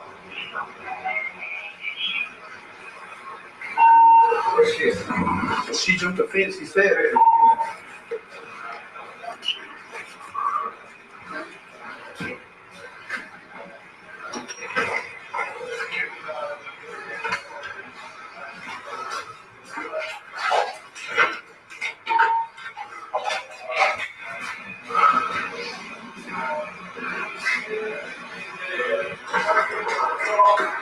She didn't go out the back door.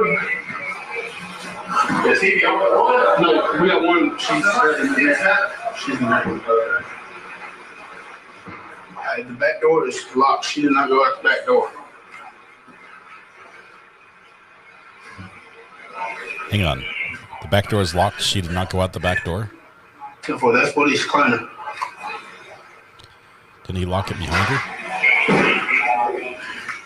Gray shirt, blue jeans, short brown hair.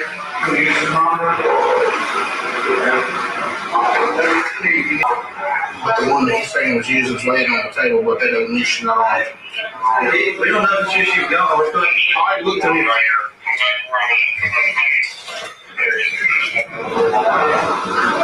You going? Yeah, I got it. Nice, he's headed to you. So there are several firearms in the house.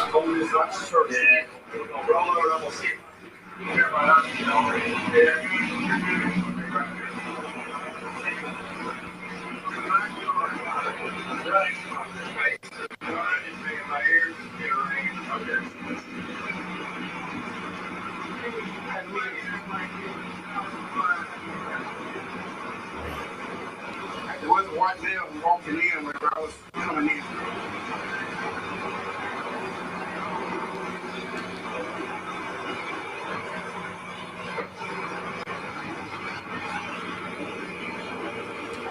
Close up of the bungee cord, keeping everything together in the back of the car.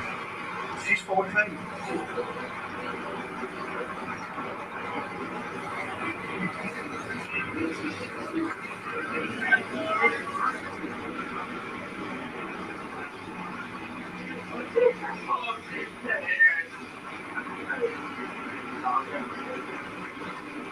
Are you hurting where your chest, your rib cage, your belly? GG? She's my stepdaughter. Alright. Her dad lives in Starkville, and we're having all kind of problems with him. She's getting a bachelor of that. Alright. What's your wife's number? Name? Oh, nice. We're going to show his driver's license. Alright. Have you called her? Have you called her? Call her. Your wife. I just saw her number twice and I ran in there looking for her. And I said, hey, how old is Ashley? How's your wife? 40. 40? Great.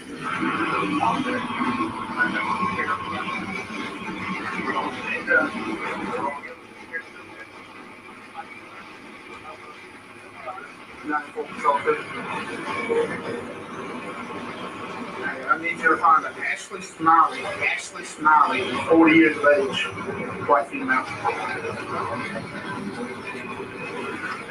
Also, I got 27 for the other victims. 801-151-492.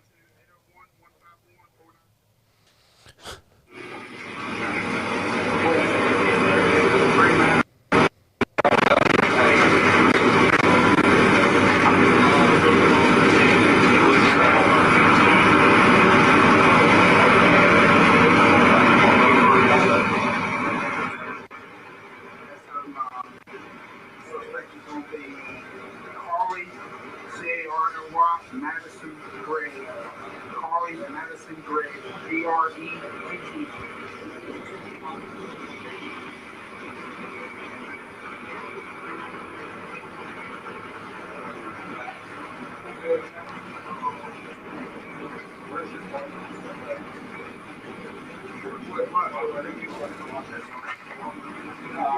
Gregg. Yes, sir, the top three. Right. Let me, y'all just roll with him right now, or y'all, I can't get a picture of him. What I was going to say is if you need to get anything with him, you do it. Yeah. And, we're going to have somebody come to the hospital, I'm sure. So, yeah. So I'm just,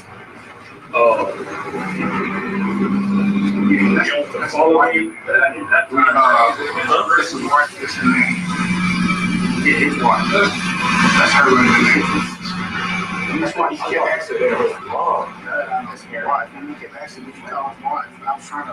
Okay, all right. This is their stepdaughter that did. Yes. Go ahead and do what you got to do. So he's gonna, I'm getting information good. It's a through the shoulder. That's right now. This is him. That she's what? She's Ashley Smiley, she's 40 years old, and then the one we're looking for is Carly Madison Gregg. She's 14. They've been having issues with her. Ashley was 20? This is the stepdaughter. But if it's we need anything else from him, if it's wrong with him, I said we'll probably send somebody up there with him. Yeah. 40. Madness. Honestly. Get a paper, you know.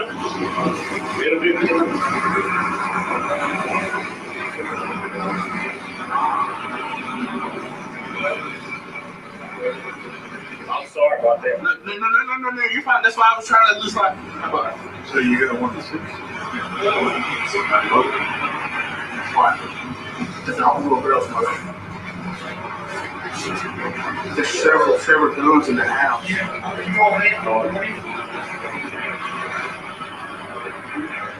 I need a crime scene off.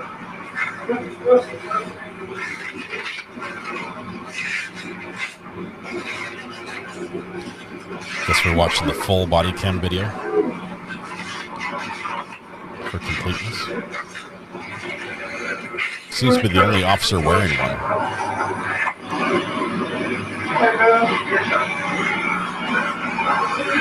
If I leave, it's going to take care of my dogs. So we'll take care of that, okay? You can let them in the kennel. We'll take care of the dogs, okay?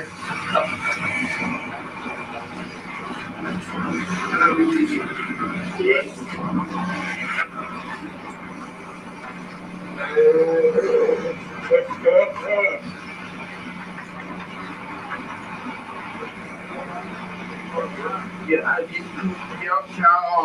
y'all take a picture of that so y'all have it for y'all's information. I'm just going to get all this information from him. I don't need that. Okay, all right. I got Reverend going to start this for me. Okay.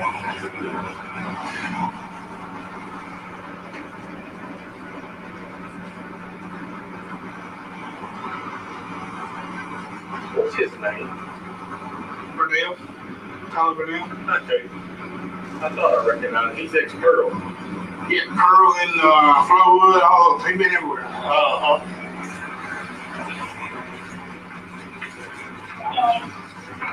Definitely better. Works for me. It's going to be, we use it up pretty quick. Yeah, nah, I get it from Burnell. Yeah, hey, turn around. Hey, y'all turn around real quick. You trying to take a picture. You don't want to.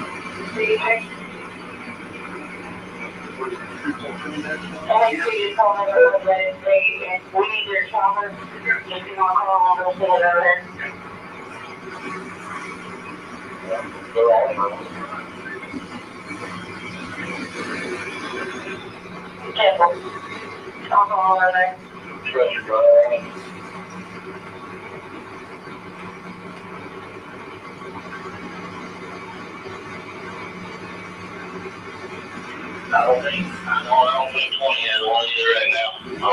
That's right.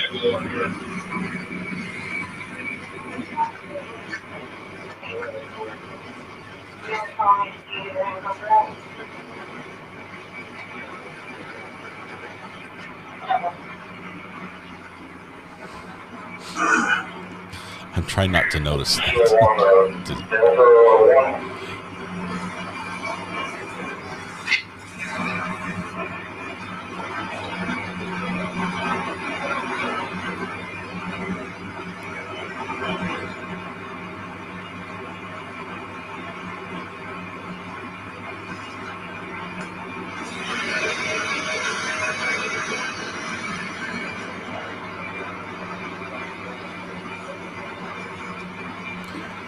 We have to watch the whole video all the way through the crime scene investigation. Could be in for a long night.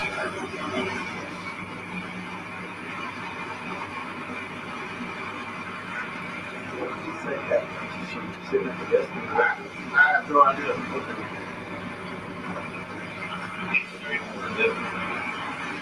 He said they've been having issues. I couldn't really get nothing out of it.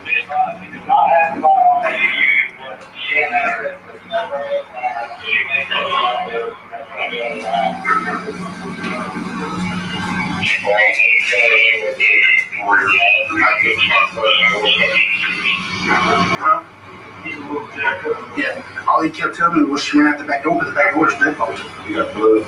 Yeah, what's the easiest way? Maybe he probably didn't have it in the heat of things to try to coming back. Hey, did he say the wife's name was Ashley? Ashley? Yeah. Her name's Ashley Smiley. Ashley Smiley. Where's mom? I shouldn't have got that.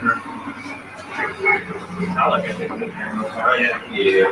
Hey, Tyler, the gun that's used is right there on the counter in the kitchen. No. Nobody? No. So they're still alive? Yeah. My dad's kid. No, man. Dad saw who, she's in here. No, it was a juvenile on the other side waiting for her. What? Oh, that's the yeah, I got that off. Sweet. Figure out where the fuck she's going. Now this is Cott's case. Hey, there's a bunch of gun cases and stuff like right there. That closet's swimming full of guns. So we know she may still have access to them. She's in there, Doug.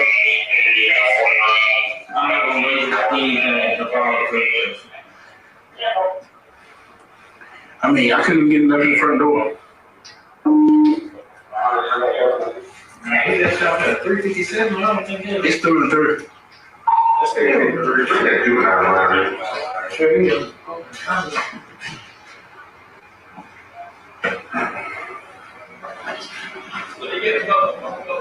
He was explaining something to me about the mother, the father, because he's stepdad too. Oh, yeah. He said that they're having issues with that.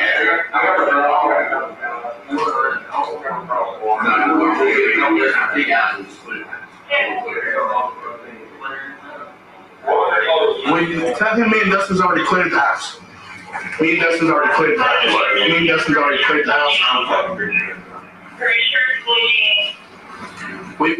cleared the house. I'm talking every closet, under the bed, everything. You know how you can hide the damn spot. But Dad, he said she ran out the back door. I know, but Dad might. You never know. Look, I want to go through the house and I want to very politely. I want to look under beds. I want to look in closets, behind clothes. Let's make sure she's not in this house before we exhaust a whole lot out of it. You know how juvenile are. Yeah. Y'all. Me and Dustin walked through and cleared the house, but did you look under beds? We didn't go that far. We looked in closets and stuff like that. Saying to redo the search, look under beds this time. I quickly cleared it, but I didn't. Yeah, let's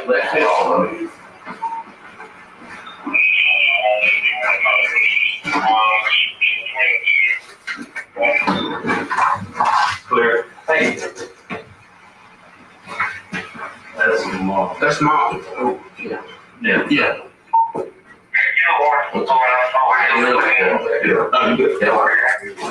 No, mom and dad both got it. Mom and dad both what? Got hit. Okay. And dad's got her through and through on the shoulder. He's already in the ambulance.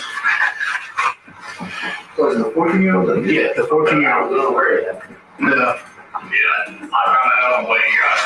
Yeah. Did y'all not hear Gregg? Yeah, I heard Gregg. On the line. Right. Who froze up? You guys said he was trying to be with her? Yeah, well, she texted. No, very much the other guy. Who was that? The one that I was just talking to? Yeah, Nancy? Nancy, okay, yeah. That's it for me, huh?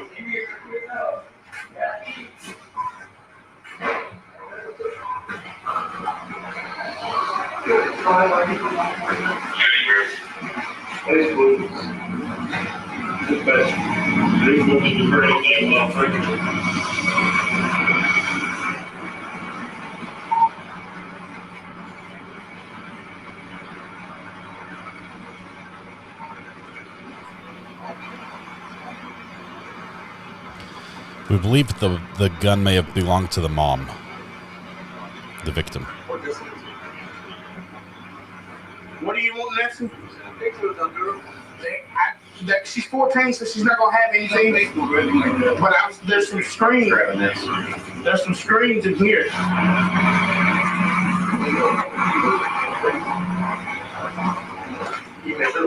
You see, this thing right here is doing some pictures.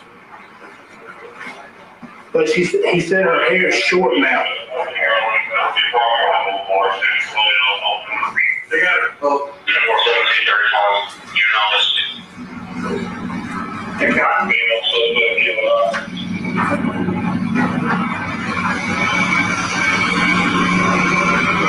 They got her? That was quick. Deputy Lewis, I heard a call out there. They said that they got her. It was 17:35. Is that 5:35 p.m.? Yes, sir, it is. Okay. And what did you know about whether or not anybody was taken into custody at that time? I'm sorry, say that again. What did they mean whenever they said that they took her into custody at 17:35? They took her into custody at 5:35. And do you know who that was that they were talking about? Yes, sir. It was one of our interdiction units. Okay. And who did they take into custody? Carly Gregg. Okay.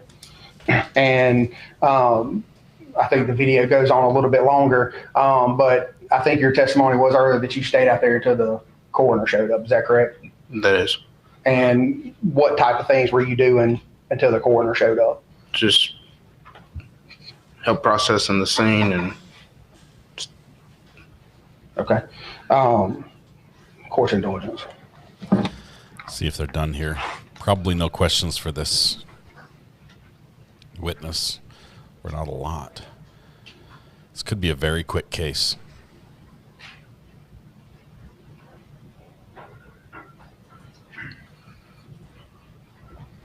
Keep me honest Two on more the brief questions, Deputy Lewis. I heard you use two, I guess in the police world, what they call 10 codes on there. And I think you said one was 10-2 and one was 10-7. Can you explain to the ladies and gentlemen of the jury what that means? 10-2 means okay and 10-7 means deceased.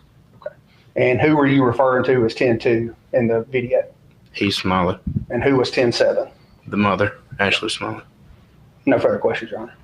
Cross-examination. Thank you, Your Honor. Do you intend to use the video? No, Your Honor. All right. If you, Mr. Livingston, if you would, he's not going to use that. Would you move that out of the way, please? Sir. Take your screen. You don't have to plug it necessarily. Okay. What worries me is that she's crying when she sees the house. One moment, Mr. King.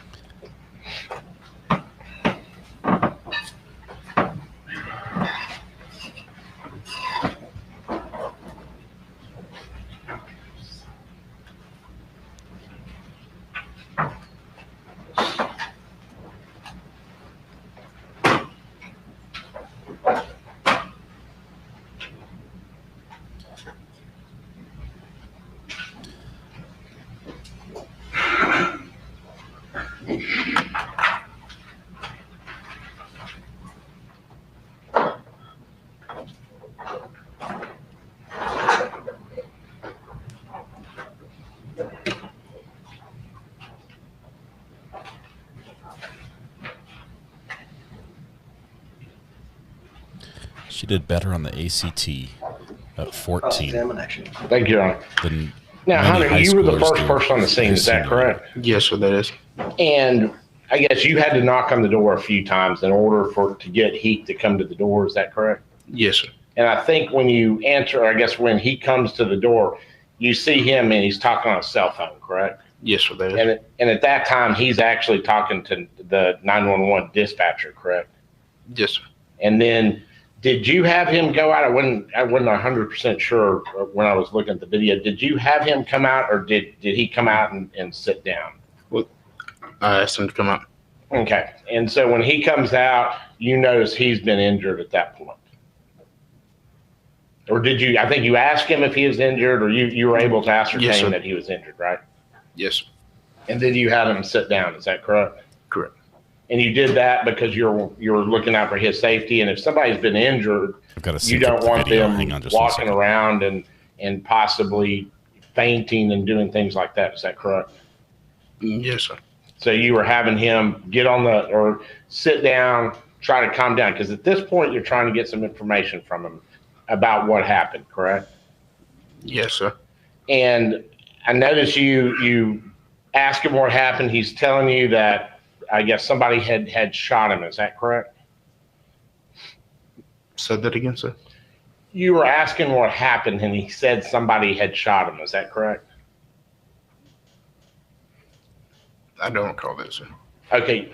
He didn't tell you somebody had shot him? Didn't you ask him what happened, and he said that his stepdaughter had shot him? Yes, sir. Okay. And I think it took you a couple times because you had asked, what does your son look like? And it took you a couple that you had to think to realize that it's actually a stepdaughter, not a stepson. Would that be correct? Yes, sir. And this is all on video, correct? I mean, we just saw the video. This is all on video. Yes, sir. That's what we would call a body cam, right? Correct. Okay. And you have certain policy and procedures with the body cam, correct? Yes, sir. And I think you had said when you first got up on the stand, you were asked about why you wear a body cam or what it is, and you said any time that you have interaction with the public. Yes, sir. And it's for your safety, and it's also for the safety of the I guess the public, correct? Yes, sir. And you have certain policies that say as long as you're out there, you can't turn that body cam off, correct? Yes, sir. And that's a Rankin County Sheriff's Department policy, right? Yes, sir. And that's I guess if you're wearing a body cam, you are, I guess, and you're with the Sheriff's Department, everybody follows the same procedures. Yes, sir. May I beg the court's indulgence?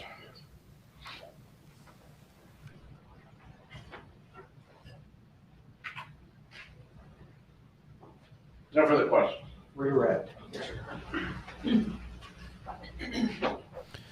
We're moving quickly through this. It's the end of the second Deputy witness. Lewis, Mr. Camp was just asking about body cams. Do you know whether investigators, in your personal knowledge, do you know whether the investigators with the Rankin County Sheriff's Office wear body cams?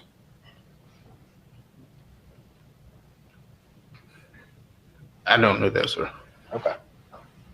Thought And about that for a while. the gentleman who showed up out there with the white shirt on, who was that? Investigator Burnell. Okay. Of course it does. Nothing further. May this witness stand, be excused by the state? Yes. By the defense? Yes, Your Honor. All right, you can stand down. I'll approach real quick. All right. They're going to approach, see if they're going to wrap up for the day here, I think. I like this courtroom. It's not quite the Heavenly Wood courtroom that we get out of Judge Wolf's courtroom. I'm going to have the bailiff show you back, take a restroom break real quick, just so y'all know we do our best not to go past 5:30, okay? While you're back there, you'll need to go on ahead and start talking among yourselves about a very important topic, lunch tomorrow, okay? You have two options. And do not sleep on the first option, okay? The jail is serving pork chops tomorrow, okay? And I don't mind telling you, I'm going to eat a pork chop tomorrow, okay? If you don't want the pork chop, we have a very limited menu available from Nukes, okay? I'm going to hand these to the bailiff when he takes you back there. Go on ahead and use the restroom, but we need to make a decision tonight about lunch tomorrow. Just for your knowledge, we're going to work through, okay? The lawyers are on their own for food, but the court will feed y'all, okay? So y'all go ahead and start having that discussion among yourselves about tomorrow. Use this time for a restroom break. Everyone remain seated while the jury exits. All right. Well, while they go out, let's turn this on for a second. The jury has a very important decision to make about pork chops. Apparently, some of the inmates in Rankin County are pretty dang good on a grill. Mr. Bailiff, let me know when they're done with the restroom. Well, just tell us when they're ready. We don't need all the details, but... All right, everyone else will be in... It's 4:20. We'll be in recess till 4:30. Got a Stand 10... on there and get your next witness in on the front row. Get your next witness here on the front row, he says. There's Carly. she did a lot of crying today.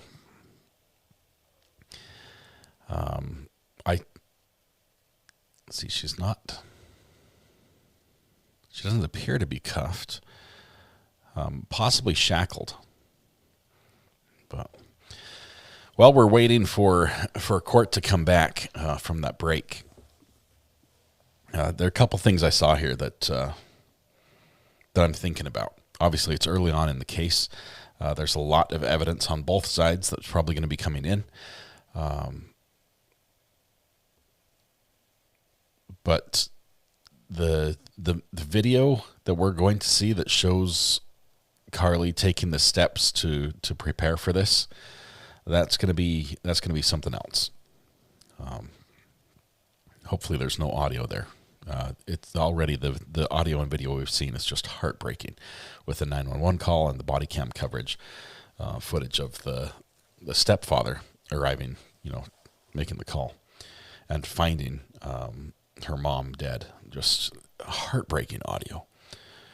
I would venture a guess that much of the anguish and that you heard from him was because of her death and not necessarily the fact that he was shot through and through on the shoulder.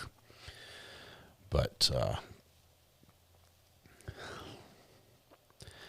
there seems to be a lot of time that between the shooting of the mom and the shooting of the dad, where a decision could be made. And if there was enough time that she was able to reach out to many different friends and finally have one come over and look at the body and wait in the backyard, this is going to be pretty difficult, I think, to say that there was just a mental illness episode that took over. It sounds like she positioned her mom's body. People typically don't die with the arms crossed across their chest, and then a towel over the face. She clearly did not want to see that. But I don't know. Scoring a 30 is 93rd percentile. That's very good. But okay, scoring a 30 at, what was it, age 13? A 30 at 13? I'm not sure if I could score a 30 at 17. That's what I'm saying. The ACT, by the way, is the, what does it stand for?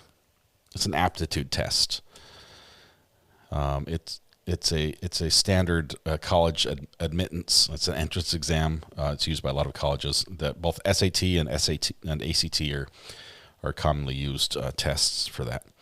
But 30 is good. 30 will get you into most places you want to go, unless you're talking Ivy League schools and things like that. I would score a 13 at age 30. Thomas, you and I are probably on the same page. A friend is scheduled to testify. This is going to be interesting. What she says, what her friend says, assuming it's a girl, I think it was a girl, about Carly's behavior and how she was acting at that time. That's going to be quite telling. If it was just normal, this is Carly. How long is the trial expected to last? I think it's slated for 2 weeks. JVA called to jury duty next month in Ireland. Sounds amazing. Let us know how it goes if you can. If not, please don't. I'm not trying to get anyone to break the rules. Holly Berry's like, I got a 33 with the nerdy glasses emoji. Thank you. 33 is pretty good. Got 18 back in the day. I know my sister missed one question. She's smart too. Missed what we're counting. We're counting okays. We're counting the number of times somebody says okay or okay, which is a lot because both prosecution and defense. Prosecution says okay and defense says okay. We're counting them both. The premeditation, it seems all there. I don't know if the reasoning, I'm not sure if the state got the reason right as to why it happened, but it seems like there's a strong case for premeditation. Nose Rosie says, I have nerdy glasses. Does that count? What's your opinion on her tears, real or put on? I think they're real. Candy Kiss, but I think she's really crying. I just don't know what she's crying for. Is she crying because she lost her house with her switch and the ceiling fan and her nice room, and she now has a jail cell? Or is she crying because she sees the people she loved get hurt at her hand, and it just have to relive that? I don't know. I can't tell, but she's definitely, I mean, the nose is going, the eyes are going. She's crying. I just don't know why. I got an 18 on the English portion. Ooh. I have a confession. I never took the ACT. It's true. I never did. You don't actually need one to get into college. Might need one now, but I didn't. The camera being moved, it shows an awareness. The running with a friend, the telling the friend to wait outside, telling the friend what she was going to do, inviting a friend over to see what happened. There's so much on this that shows that she understood what was going on. Oh, man. Mr. Fix It is good to be home, although I need someone to come fix my roof. So, Candy Kiss says, I completely agree. I see her breakdown when she feels sorry for what she's lost, which seems very sociopathic. Early days, so we will see, I guess. I wonder if we're going to get a chance to see different Carlys, like different actions. If we see her get angry, for instance, if there's somebody who's testifying that she's saying, no, you're lying, or I'm feeling it wrong, are we going to see a different Carly there? Or is this basically what we're going to get throughout the trial? Miss them due to migraines. Those are some convenient migraines. That's fortunate. I took the SAT in, was it 4th grade? In 4th grade, the end of year test, I think it was the SAT. It was all done. When the results came back in, my teacher called me out into the hall. And she said, Scott, I have to ask you a question. Did you cheat on this test? I'm like, no. And she's like, well, you got a perfect score. I've never had anyone get a perfect score on this test. Did you cheat? And at that time, this is how much I knew about cheating. I'm like, who would I have copied off of? That's what I said, because I didn't know there were other ways to cheat. Because I did not cheat on the test. But I told her, who would I have copied off of if I'm the only person that got the 100%? Anyway, that was funny. That was 4th grade. It was also the first year I failed a class in school, by the way. Just fun facts. Science. I'm very good at science. I just failed that class. Sandra Oliver, 880 points. I don't know what the points mean, but you're racking them up. Let's see. I was the bored kid in class. I was the one looking out the window. I can learn while not paying attention, while not looking at you, because my ears can do one thing and my brain and eyes can do something else. Doesn't work very well in marriage. I'm just saying. Look at the person who's talking. But how's the girl going to get through autopsy photos? Not. She's not. I think I have to reduce points that mods are getting. The goal is not to have the mods win. Candy Kiss, couple things coming up. We have Corey Richens. I think that's next year. We've got Sarah Boone coming up, I think, next month. I don't know. I have to look at the schedule, and I've hid it somewhere. Who's the state's next witness? There's a statement about to call a juvenile. All right, for any media in the room, state statute prohibits you recording audio or video any juvenile. And this court's prior order was that any juveniles to be referred to in the press by initials. So, Mr. Cameraman, turn off the camera. You're done. You're good. All right. So we're about to have a juvenile testimony, which we will not hear. This is probably going to be the friend. So the camera panned all the way up to the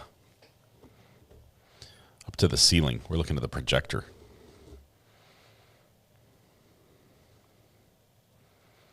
You can't just turn off the feed.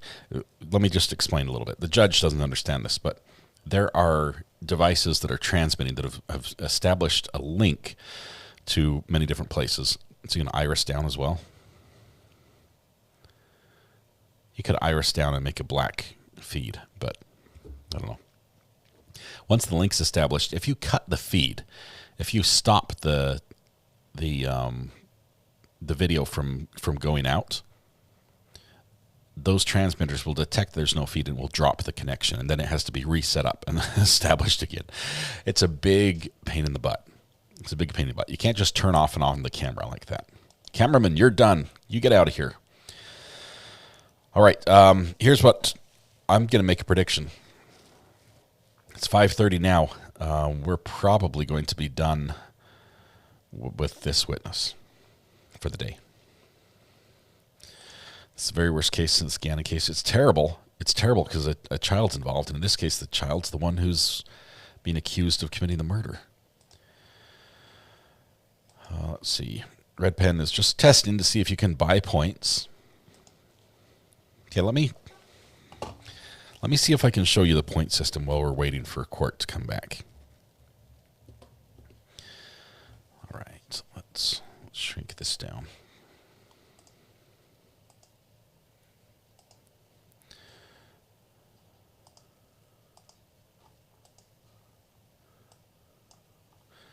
All right.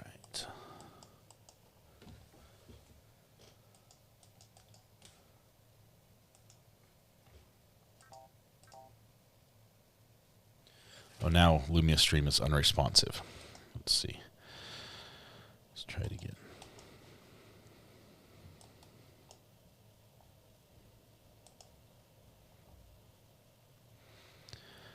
Probably because we broke the points. Okay, stop. Y'all with your point system. Hang on. I'm gonna have to reboot Lumia Stream, which might mean that it's not going to work very well. We're going to exit, reload the app. Reload. There we go.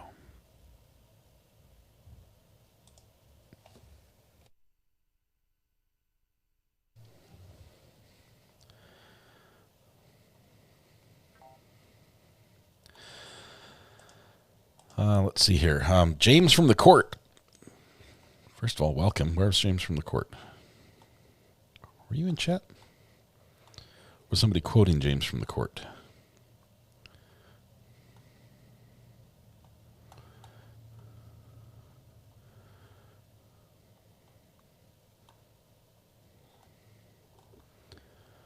No, I'm not seeing it at all. Who said James from the court?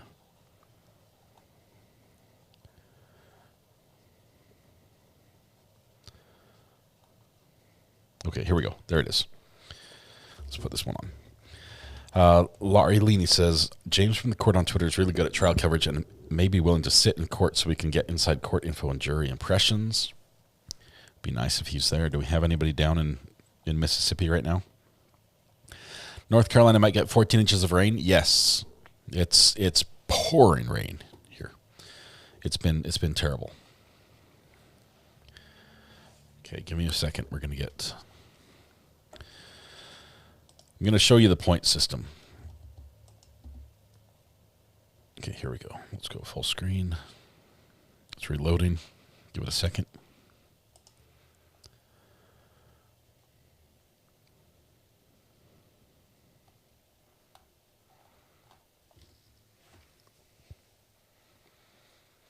$14 inches of rain in 24 hours, just for the record. That is a lot of rain.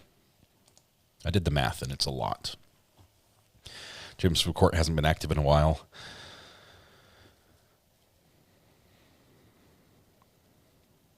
Okay, we're coming back, and I'm just going to show you the system. This is just for you to understand what the point system is. Oh, there's another update. It's a beta. Ability to listen to two YouTube live streams at the same time. Ooh, I like that. Loyalty points, and let's go to camera 5. Okay, this is a little bit small. I apologize. But here we go. So we have RA points. For every 60 minutes of watching, the viewer gets 100 points. For every day check-in, the viewer gets 100 points. Now there's something about, let's see. Mod has 2 times RA points, alert, watch time, or check-in. Well, I don't know about the tier subs. They have bonus points. Member has bonus points. Subscriber has bonus points. Anyone has bonus points. VIPs have I don't know who the VIPs are. Let's see the users. Might just be showing everyone. Oh, look at this. We have a scoreboard. And of course, most of our mods are right there on the top.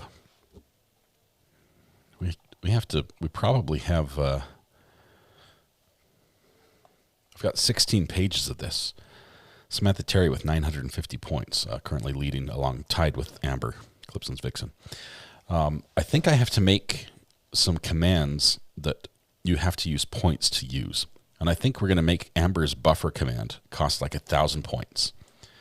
It costs 1,000 points for the Amber to use the buffer command. But anyway, we'll work on that here at another time off the air. Anybody want to talk about the case so far? What they're thinking? What's this? Not sure why that's on there. There we go.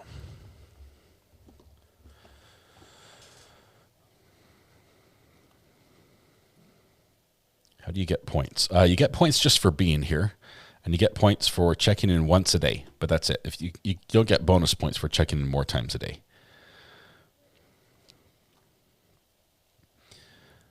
It just started today. We're probably going to reset it and make the numbers a little more reasonable. But the points thing is taking over the meaningful chat. That's what I think. It's getting a little bit crazy, especially when we've got 2,000 people in here all trying to get points. But let me see if I can mute the points chat, just the chat side of it. There's the buffer. One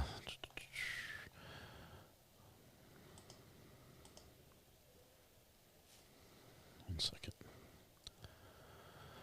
I'm just going to turn the points off for a second. There we go. Whew. Okay, now it got much calmer.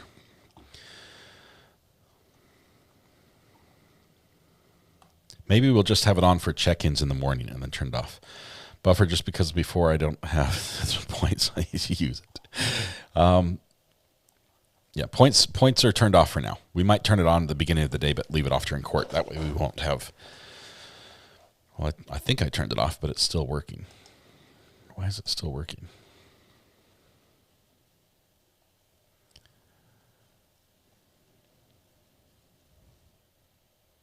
I think it's just catching up. All right.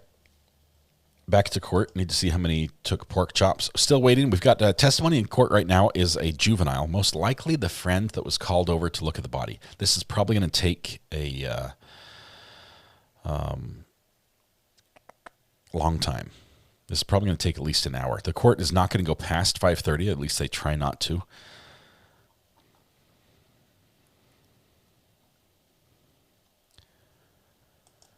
Megan, the opening was really, really good for the state. I did not like the defense. They used a lot of double negatives, which made it was one of those, you're not going to see that this did not happen. I'm like, what?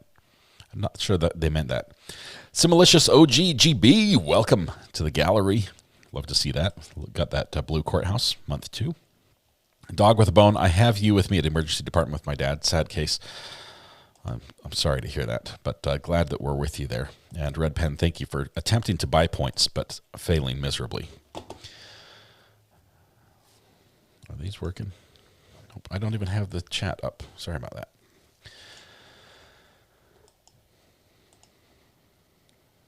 This is late in the day. Wish we could hear her testimony. Yeah, let me see if I can follow on Twitter. Hey, Broken Baker. I see you brought the donuts. Thank you. This is a tough case. The emotion already was just off the charts.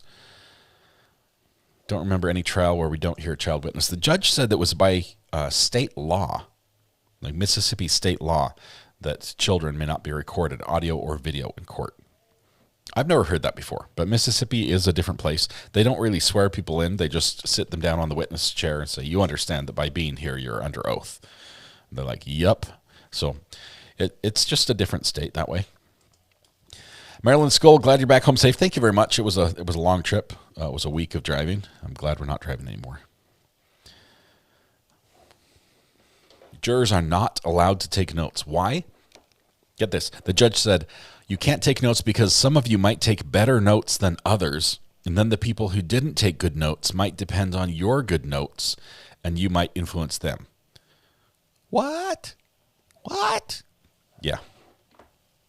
That was before he said the most important issue of the day is deciding if you want jailhouse pork chops. So, no notes, no questions, and pork chops from jail, which the judge is a fan of. And why does the judge get free lunch?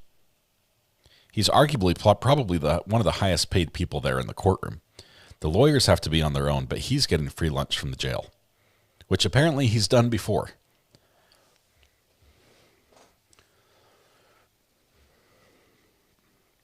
I forgot what I was looking for. What are we? I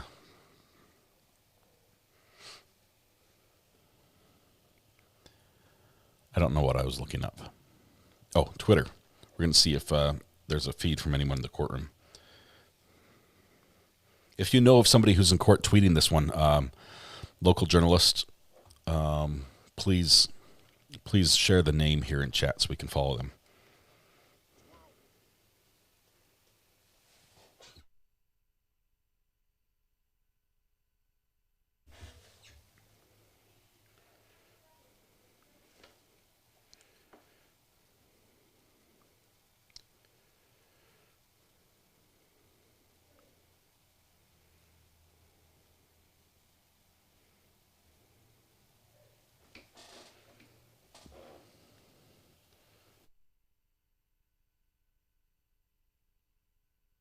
Says there doesn't. JVA says I've checked. There doesn't seem to be anyone there.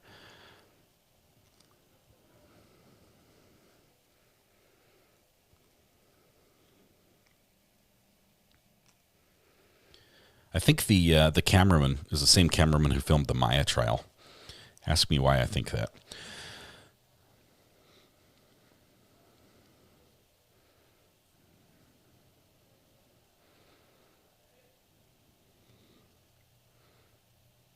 The jail tomorrow after the judge's recommendation. Little parsley on the side.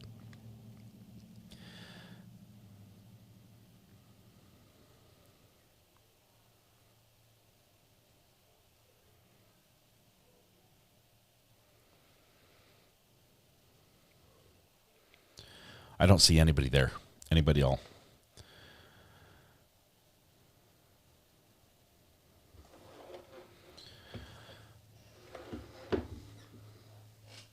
Court TV saying what is being said. Let me check.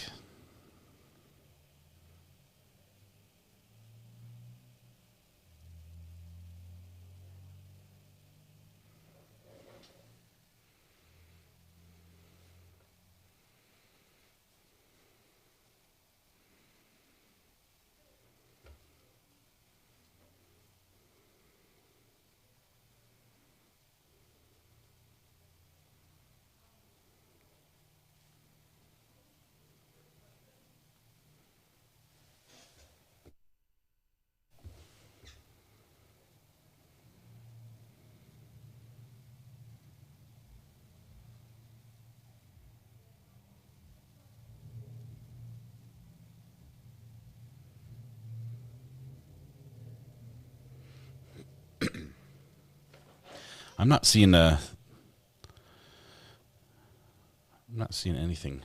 Let's see. It's 1, 2, 3, 4, 5. Is that it?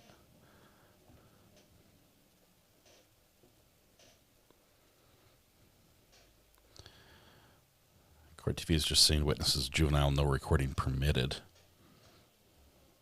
No audio.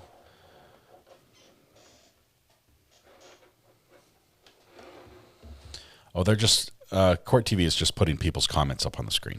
That's what they're doing.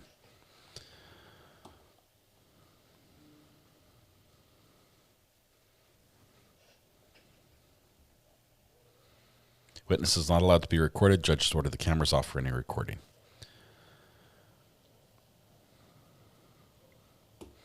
Do you think this will work? I want to do two. I want to do two quick polls actually. So let's if we can be very timely about how we do this. You don't mess it up, okay? I don't want you guys to vote incorrectly.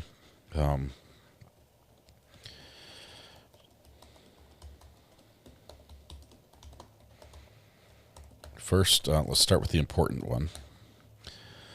Prison pork chops for lunch. The poll is going out right now. It's just a simple yes, no. We're just only going to take a couple votes. I think once we hit 100 votes, we're going to just go ahead and close it out. But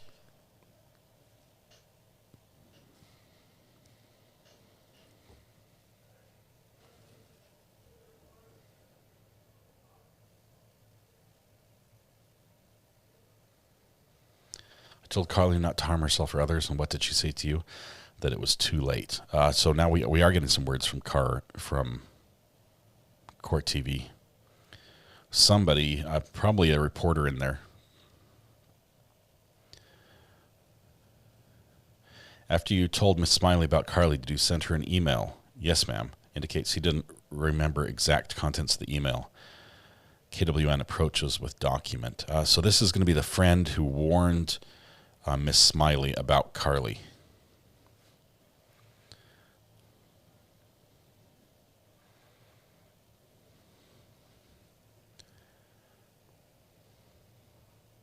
I'll try to keep an eye on this and read you those updates.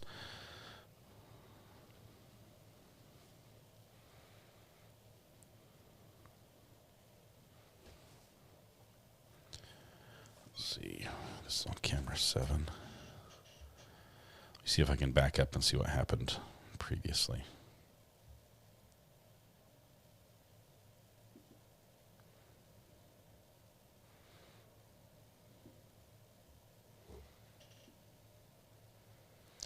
The witness first met Carly about 2 years ago at a football game. I'm going to go faster playback speed. So.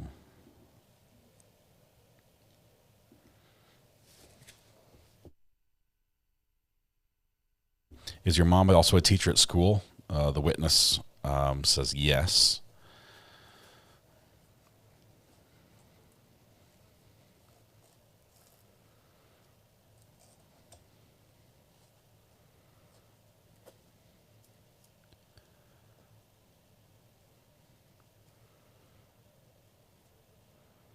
These updates are very, very slow. I'm playing at 2 times speed, and we're still showing is your mom also a teacher at the school?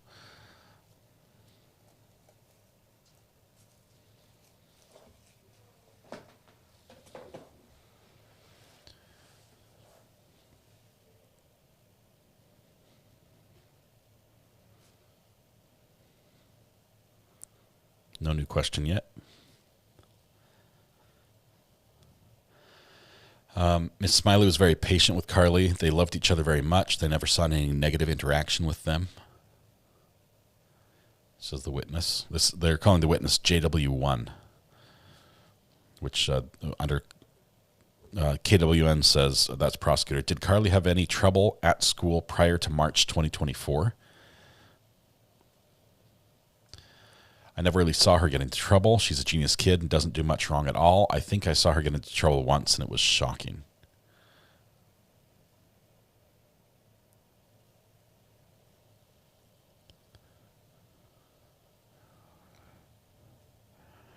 What was that for? She cheated on her math test is the answer. Cheated on a math test. Did her mom find out about that? Yes, ma'am.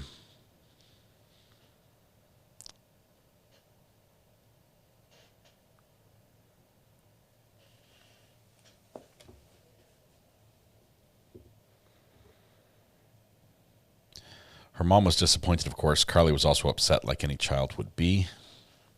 She cheated on her math test after scoring a 30. The witness is a friend of Carly's.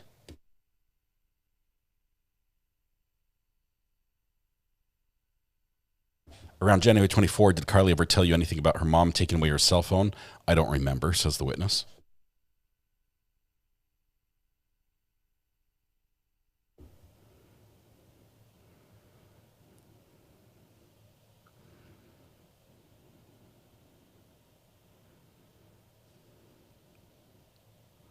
Yeah, I thought she was really smart. Why would she cheat?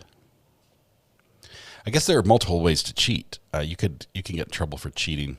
State says, did you see Carly Gregg on the morning of March 19, 2024? Yes, ma'am. I was really confused. She was sitting alone in the cafeteria and she spilled her drink. I joked around with her and she got mad. Man, we've got a prank call.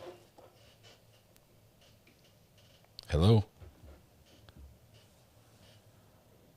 Hello, this is Kelly. I'm calling with the fulfillment department at Primetime Travel. I'm calling in regards to a large amount of travel credit that you have on file with us. How are you today? Oh, doing well. Okay, good to hear. And my job is to close out the expired accounts, but we just wanted to give you one last opportunity to use these funds. I'm sure you still see yourself traveling in the future, right? I was just traveling last week. Oh, okay, good for you. Yeah, it shows here you have 4 separate vacations. The first thing that they do is they take the package out of expiration and make the package good for a lifetime. So if it takes you 6 months or a couple of years to travel, you can. Also, all transfer fees are waived. But to start you off, you'd receive a 5-day, 4-night stay in Orlando, Florida, or Miami, Florida. You also have a 5-day, 4-night stay in Las Vegas, Nevada. In Las Vegas, you have the option of staying on or off the Strip. All 10 days of accommodations are going to be paid in full for up to 4 travelers. You'll also have a 3-day, 2-night condo stay at your choice of one of 150 different cities to choose from. So it doesn't matter where you choose to go. They include round-trip airfare for 2 travelers, as well as a rental car with unlimited mileage. And then last but not least, you have an 8-day, 7-night flex cruise with Royal Caribbean, Norwegian, or Carnival Cruise Lines. You can do like St. Martin, St. Thomas, Puerto Rico, Belize, Cozumel, San Juan, Cabo San Lucas, Ensenada, Puerto Vallarta. So it's up to you where you cruise to and where you cruise from.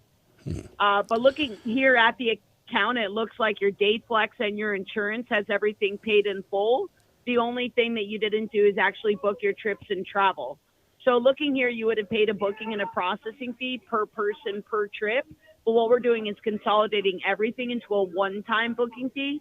So what that means to you and your family is the only out-of-pocket expense that you'd have after today is just Uncle Sam taxes, like your resort tax and your port tax. Do you know how much those are? Yeah, I'm going to pull up your full account for you. I know that we can do something special for you, so just let me check it out for you 1 second. You know, you should go, you're doing a really good job on sales. You should transfer from like the cancellation side to the sales side because you're like really pitching this really well.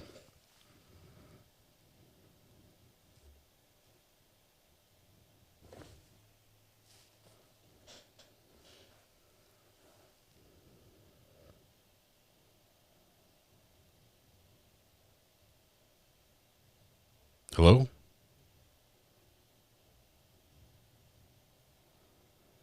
Hello?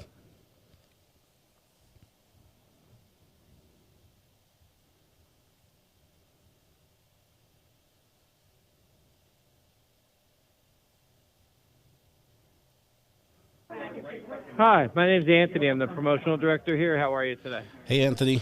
I'm doing okay.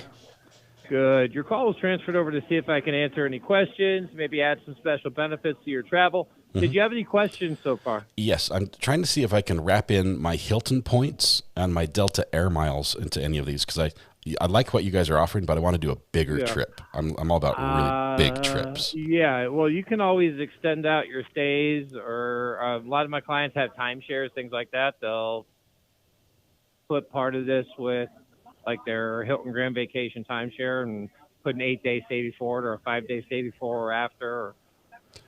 How flexible is the, like, I'd love to go to Las Vegas to the Strip. I have a little, there's a warrant issue I need to get sorted out in Las Vegas first before I can travel there, like officially on airlines or something like that. But if you guys can like cover like an Uber or something, I could do it. I just can't like have an air ticket with my name on it. Does that make sense? I'm sure you do. I'm sure it's paid for by the U.S. Marshals. You said you have a warrant issue. Yeah, it's not a major. It's a traffic thing. It's not like a major one. I have to go to court on the 30th for a traffic thing. So yeah, in Vegas, but not in Vegas, in Florida where I live. But awesome. Yeah, so do you like courts? I mean, are you? I asked this because I'm a YouTuber and we live stream courts, and you're actually live on our show right now. Nice. We're following the Carly Gregg trial out of Mississippi. So. Oh, nice. Okay, cool. Yeah. Do I like court? Yeah. Not really. I mean, Tell you what, look up Recovery Addict on YouTube. That's my channel. Give us a follow. Okay. Join us in chat. We're a friendly group. We take calls like this all day long and like to mess with you guys a little bit. But, fantastic. I love to be messed with. I get paid a huge salary, so it doesn't bother me a bit. I get paid more when I mess with you. 12 years, promotional director. Yeah. I'm great. I'll mess right back, so I don't mind. Awesome. Join us. Come. Yeah, I'm going to. I'm actually a recovering addict myself. Awesome. That's really cool. Yeah. So you'd be most welcome, and we wouldn't hold it against you that you have this job. So. Oh, yeah. I would hope not. I mean, we all got to do something for a living. I'm not scamming people. I mean, you really get what I say you're going to get. Yeah, well, we both know what. It's all about selling timeshares, bro. You know what it's all about. They make you take a timeshare tour. One out of every 10 people buys one. Subsidizes the cost for the 9 that don't. Yeah, but 10 out of 10 people regret buying it. Yeah, I bet 12 out of 10 people regret buying it. That's awesome. All right, take care, boss. See you, man. Bye. All right, sorry, let's go back to court. He's still selling. He's like, yeah, I know what I do. No regrets. So state says, how did you know Carly was using drugs? She had told me prior. Could you tell that she was high? You could just tell.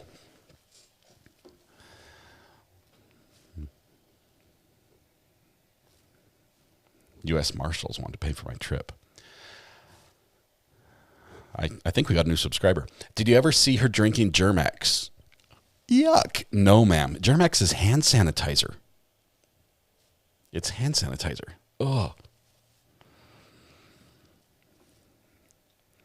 On March 19th, you said you were worried about Carly and went to tell her mom about the drugs in the burner phone. What is a burner phone? A phone that her parents wouldn't know about is the answer.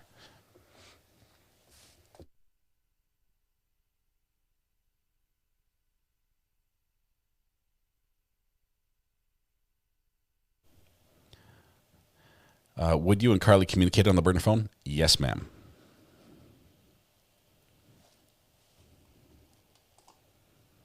Thank you, Megan, for the gifted membership. What kind of plan did you come up with to tell Miss Smiley about what was going on? Juvenile female would walk Carly around the school or something while I told Carly's mother.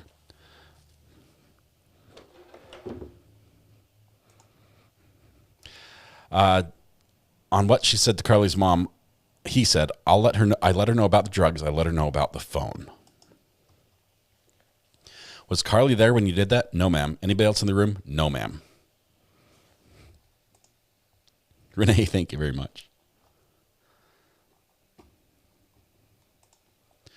Did Carly and her mom leave shortly after that? Yes.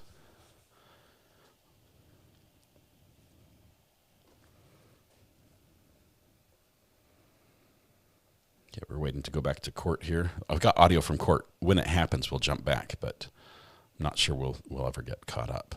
Witness is not allowed to be recorded. Judge has ordered cameras off for any recording.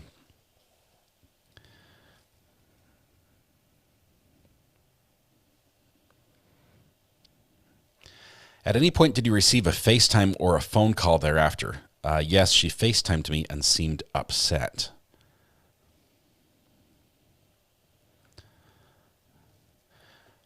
I told Carly not to harm herself or others. And what did she say to you? That it was too late. So this is where we came in before. These are updates out of court, basically. Camera people providing similar to a Twitter feed, but it's not on Twitter. After you told Miss Smiley about Carly, did you send her an email? Yes, ma'am. Indicates it doesn't remember exact contents of the email, but the state's approaches with the document.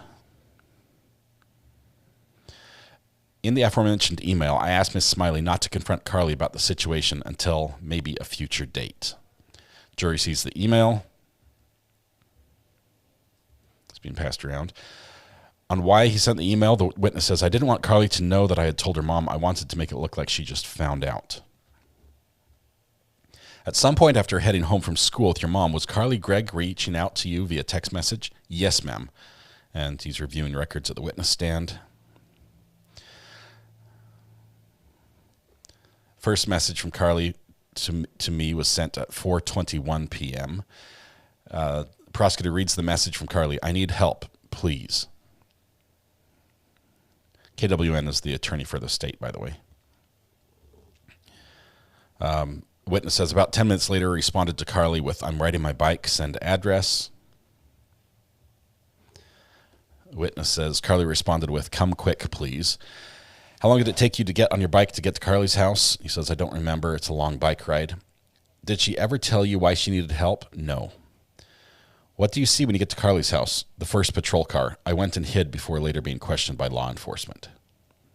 I wanted to be a good friend and there for her, but at that point, you didn't know what Carly had done to her mother? I did not. Did you ever actually see Carly after school on March 19th? No, ma'am. Do you and her still talk? Yes, ma'am. Has she said anything about shooting and killing her mother? No, ma'am. Has she expressed any remorse for what she did to you?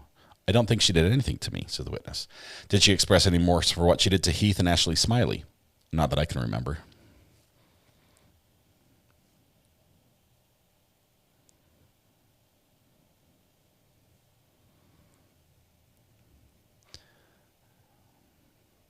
The witness IDs Carly Gregg in the courtroom. Now we're on to cross-examination. Attorney Bridget Todd is up. Todd says, did you ever see Carly smoke marijuana? Maybe once, says the witness. What was going on with Carly that concerned you? I can't remember any specific examples, but I just saw her going down a rabbit hole. Do you know how frequently Carly smoked marijuana? I don't remember. Do you still consider Carly your friend? Yes, ma'am. Do you know where Carly got the marijuana she smoked? I don't know exactly where or from whom. When Carly yelled at you for making a joke, was that typical of Carly? Call from Ricky Watson. To accept, press 1. To send a voicemail. Hey, Ricky. What are you up to, bud? No good. How about yourself? Well, I just got finished talking to a U.S. Marshal that I'm friends with. and I've got them come to find you. Well, Ricky, tell them to come to Vegas, because that's where I want to go. So. Oh, okay. All right. Well, he'll play like that well enough right yonder. All the law enforcement guys like to go to Vegas for 1 week of training or something. They can write that off. So. I wished I could have, but it never did work out for me. I guarantee you that. That's awesome. Gotta ask you a question. What do you think about this trial with this, teenage defendant? Oh, seriously? I'm not buying the defense's part. I'm really not. And as far as her sitting in the middle, sitting there doing the boo-hooing,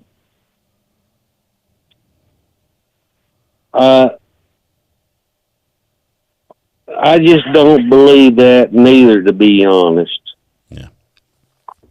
That's just, well, of course, I'm not from Mississippi, I'm from Texas. So well, we're going to have to wrap it up so we can continue following the discussion on the back and forth questioning. I'm just trying to read it as it happens, but I appreciate you sending the marshals out to get me. Do any of them know how to repair roofs? Yeah. Well, I tell you what, I've done a roof like that with wood shingles, and it ain't no fun. No, it's not. Awesome, Ricky. Thank you. Good talking to you, my friend. All right, you too, bud. Y'all be safe. You too. And welcome home, too. Thank you. We'll see you. Bye. All right, bud. Bye. All right, back to Carly's interview here. When Carly yelled at you for making a joke, was that typical of Carly? No, ma'am. You said it was rare Carly would get in trouble, correct? Yes, ma'am. Did you ever get in trouble at school? Yeah. Would you say that last school year you got in more trouble than Carly or less? And he says, a lot more than Carly. Or JW1 says, a lot more than Carly, laughing. What was Carly's mom's reaction when you told her of these concerns? She didn't seem angry. She just seemed disappointed. Who did she seem disappointed in? Partially to Carly and partially to herself was the answer. Why were you concerned about how Carly would react to getting into trouble? Whenever she'd get into trouble in the past, she'd engage in self-harm. Fair to say you were more worried about how Carly would hurt herself? Yes, ma'am. That was my first priority. First thing that crossed my mind. Have you ever known Carly to be violent? No, ma'am. You said Carly was upset on the FaceTime call. What did you observe? Fighting tears.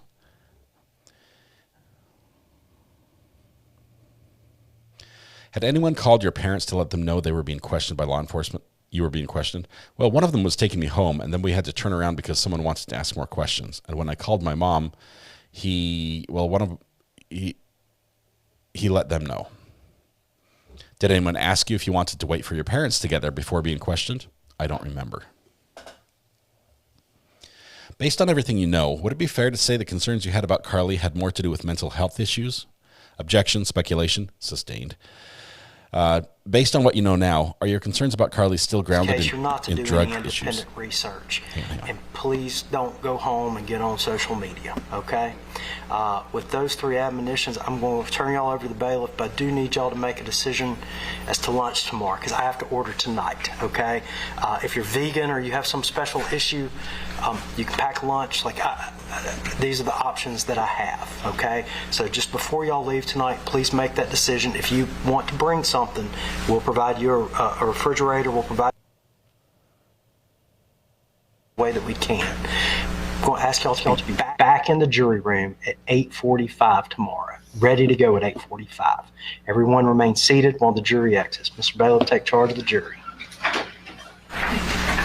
Okay, so the jury's heading out right now. We're going to finish the discussion with this child witness. Carly does not seem to be in tears now.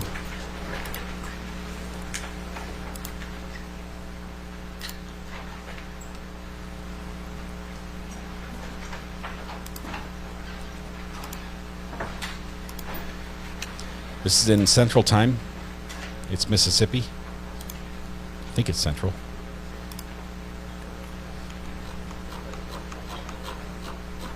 Someone is using the scroll wheel on the mouse quite vigorously. We're going to close out the poll on the lunch, and believe it or not, it was 50-50. Half of you. I'm going to ask with the jury to be back at 8:45 tomorrow. I'm going to ask the attorneys for both sides to be here at 8:30 ready to go. All right? Along with your witnesses. We're moving along at a pretty fair clip, so if the defense has any witnesses, they may want to have them ready after lunch tomorrow. Whoa! All right? Anything further from the state? Wow. Anything further from the defense? Mayor, I apologize. I do have one other thing, just to make sure that the witnesses, the people that have been in the courtroom know that they're not allowed to discuss the testimony with potential other witnesses.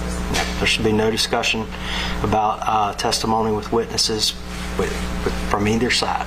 All right? Anything further from the state? No, sir. From the defense? No, Your Honor. All right. We'll stand in recess till 8:30 tomorrow morning. Thank you. All right, so they're done now. We're going to go back and finish the interview that happened there. So give me a second to get back here. We had the last question was based on what you know. Are your concerns about Carly still grounded in drug issues? And the answer was yes, ma'am. What drug issues? The weed pens we found out about. Based on what you know now, would you say the weed pen wasn't maybe the biggest problem in Carly's life? Objection sustained. There's a sidebar. Spelled S-I-D-E-B-A-H. Sidebar. Have you ever had any interactions with Carly's biological dad? No, ma'am. Carly didn't talk about him much. And do you feel that Carly is in danger to you? Is a danger to you right now? No, ma'am. Now we go back on redirect.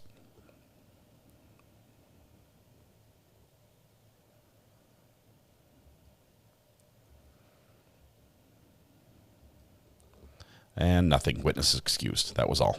Okay. So that was that was all we had. That takes us to the end of the day today in court, which is just awesome. Big surprise there at the end. The judge tells the defense, bring your witnesses. We might need you after lunch, which means 1 week max. There's no way we can have day one turned over to defense and have like a week. They're not going to have a week of defense witnesses, which means we'll be done with this trial by the end of the week. Jury might have a harder time. Newspaper says through by Friday. Weed oil is much worse. It's a felony in Texas to get caught with it. I know you can get higher concentrations of THC in some of the forms of they're offered. Let's see.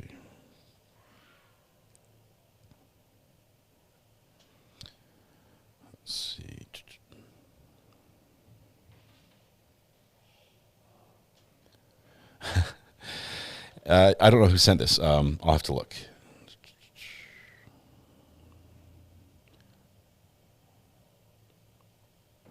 I should know who this is. Hang on. But my phone forgets who it is.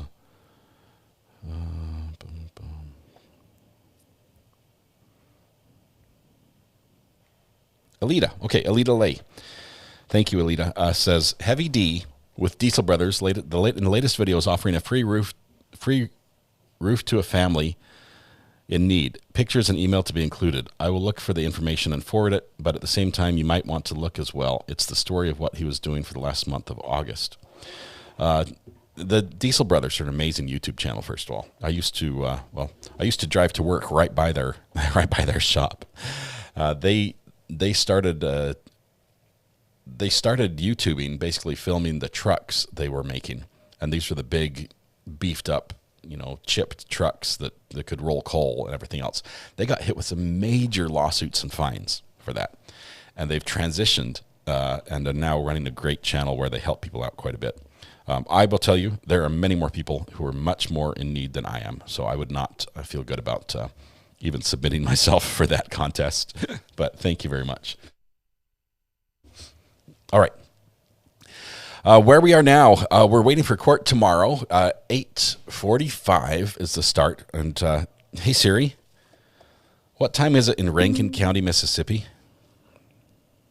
In Rankin County, Mississippi, it's 17:14. Okay, so they are Central Time.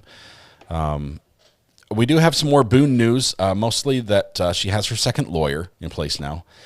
She also has filed like an amended notice that she's going to use that battered spouse defense. That's going to be pretty much their main focus. Diesel vans. They could make me a killer Sprinter van. Just amazing Sprinter van.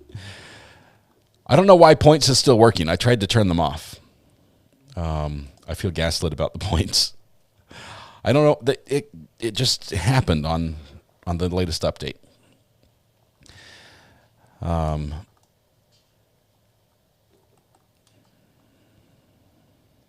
tell you this, I've created a monster. It is good to be back in my studio. And once everything is working properly and functioning well, I'm going to be so excited. It's just going to be wonderful. I've got to work on this tonight. This is my homework. I've got to figure out how to use it, and if I can get that working properly, it's going to be just awesome. Other than that, tomorrow I get a cool. It's a feedback eliminator. This is a nerdy audio piece of gear. It's a single. They call it a single rack unit, 1 RU. So it's like that tall, and it mounts inside my big audio case with my wireless mics.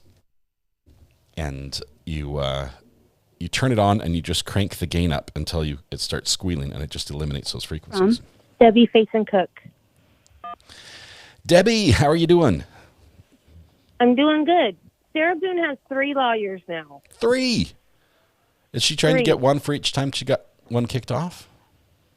I don't know. She has James Owens, and as co-counsel, she has Kevin T. Beck, and I forgot his first name. His last name's Pinal. And Peter Tragos is all excited because he went to FSU. But So we he's won't got a hold that connection. against him. He's got a connection. Maybe Peter will get an interview after the thing's over. But why does she need 3? I mean, it's not like it's I don't know. a death penalty case. I mean, life in prison is serious.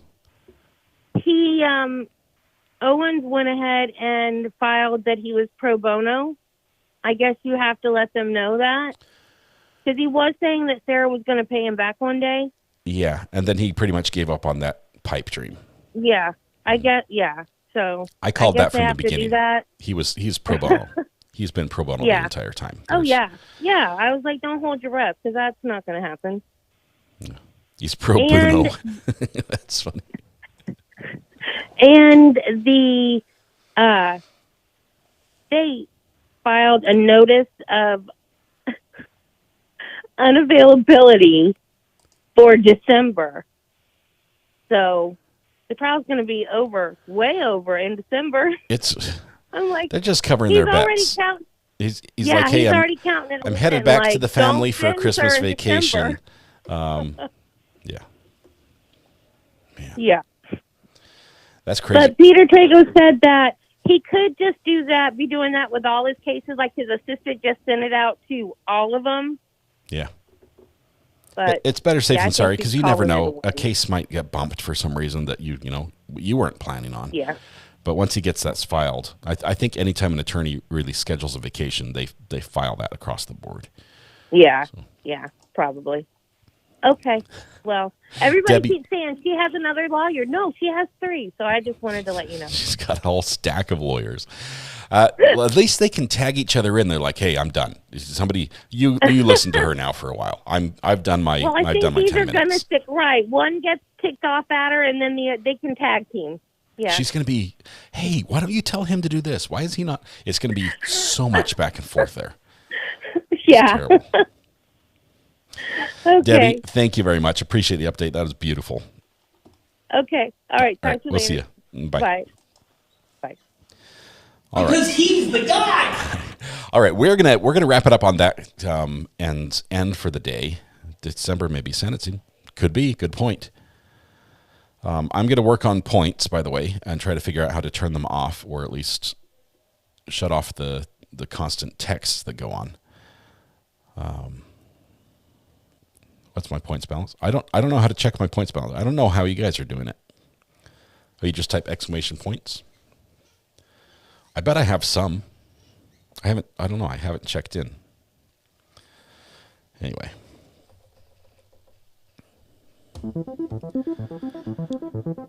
What a day. We're back.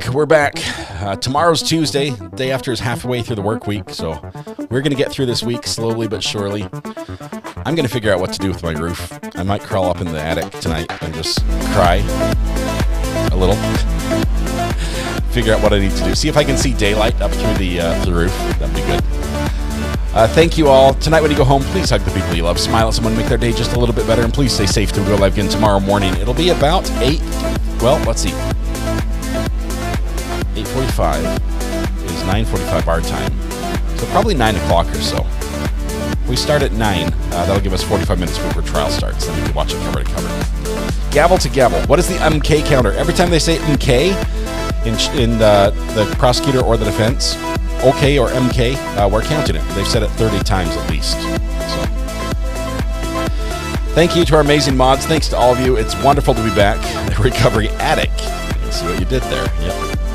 It'll work out. It will. It will. I think I just need to find a handyman who will work for peanuts.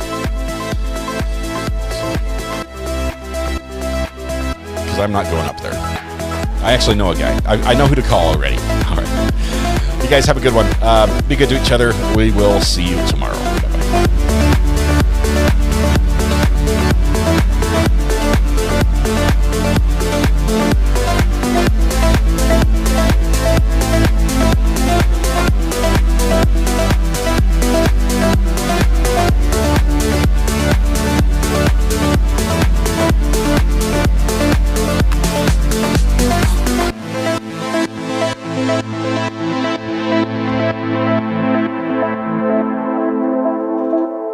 Because he's the guy.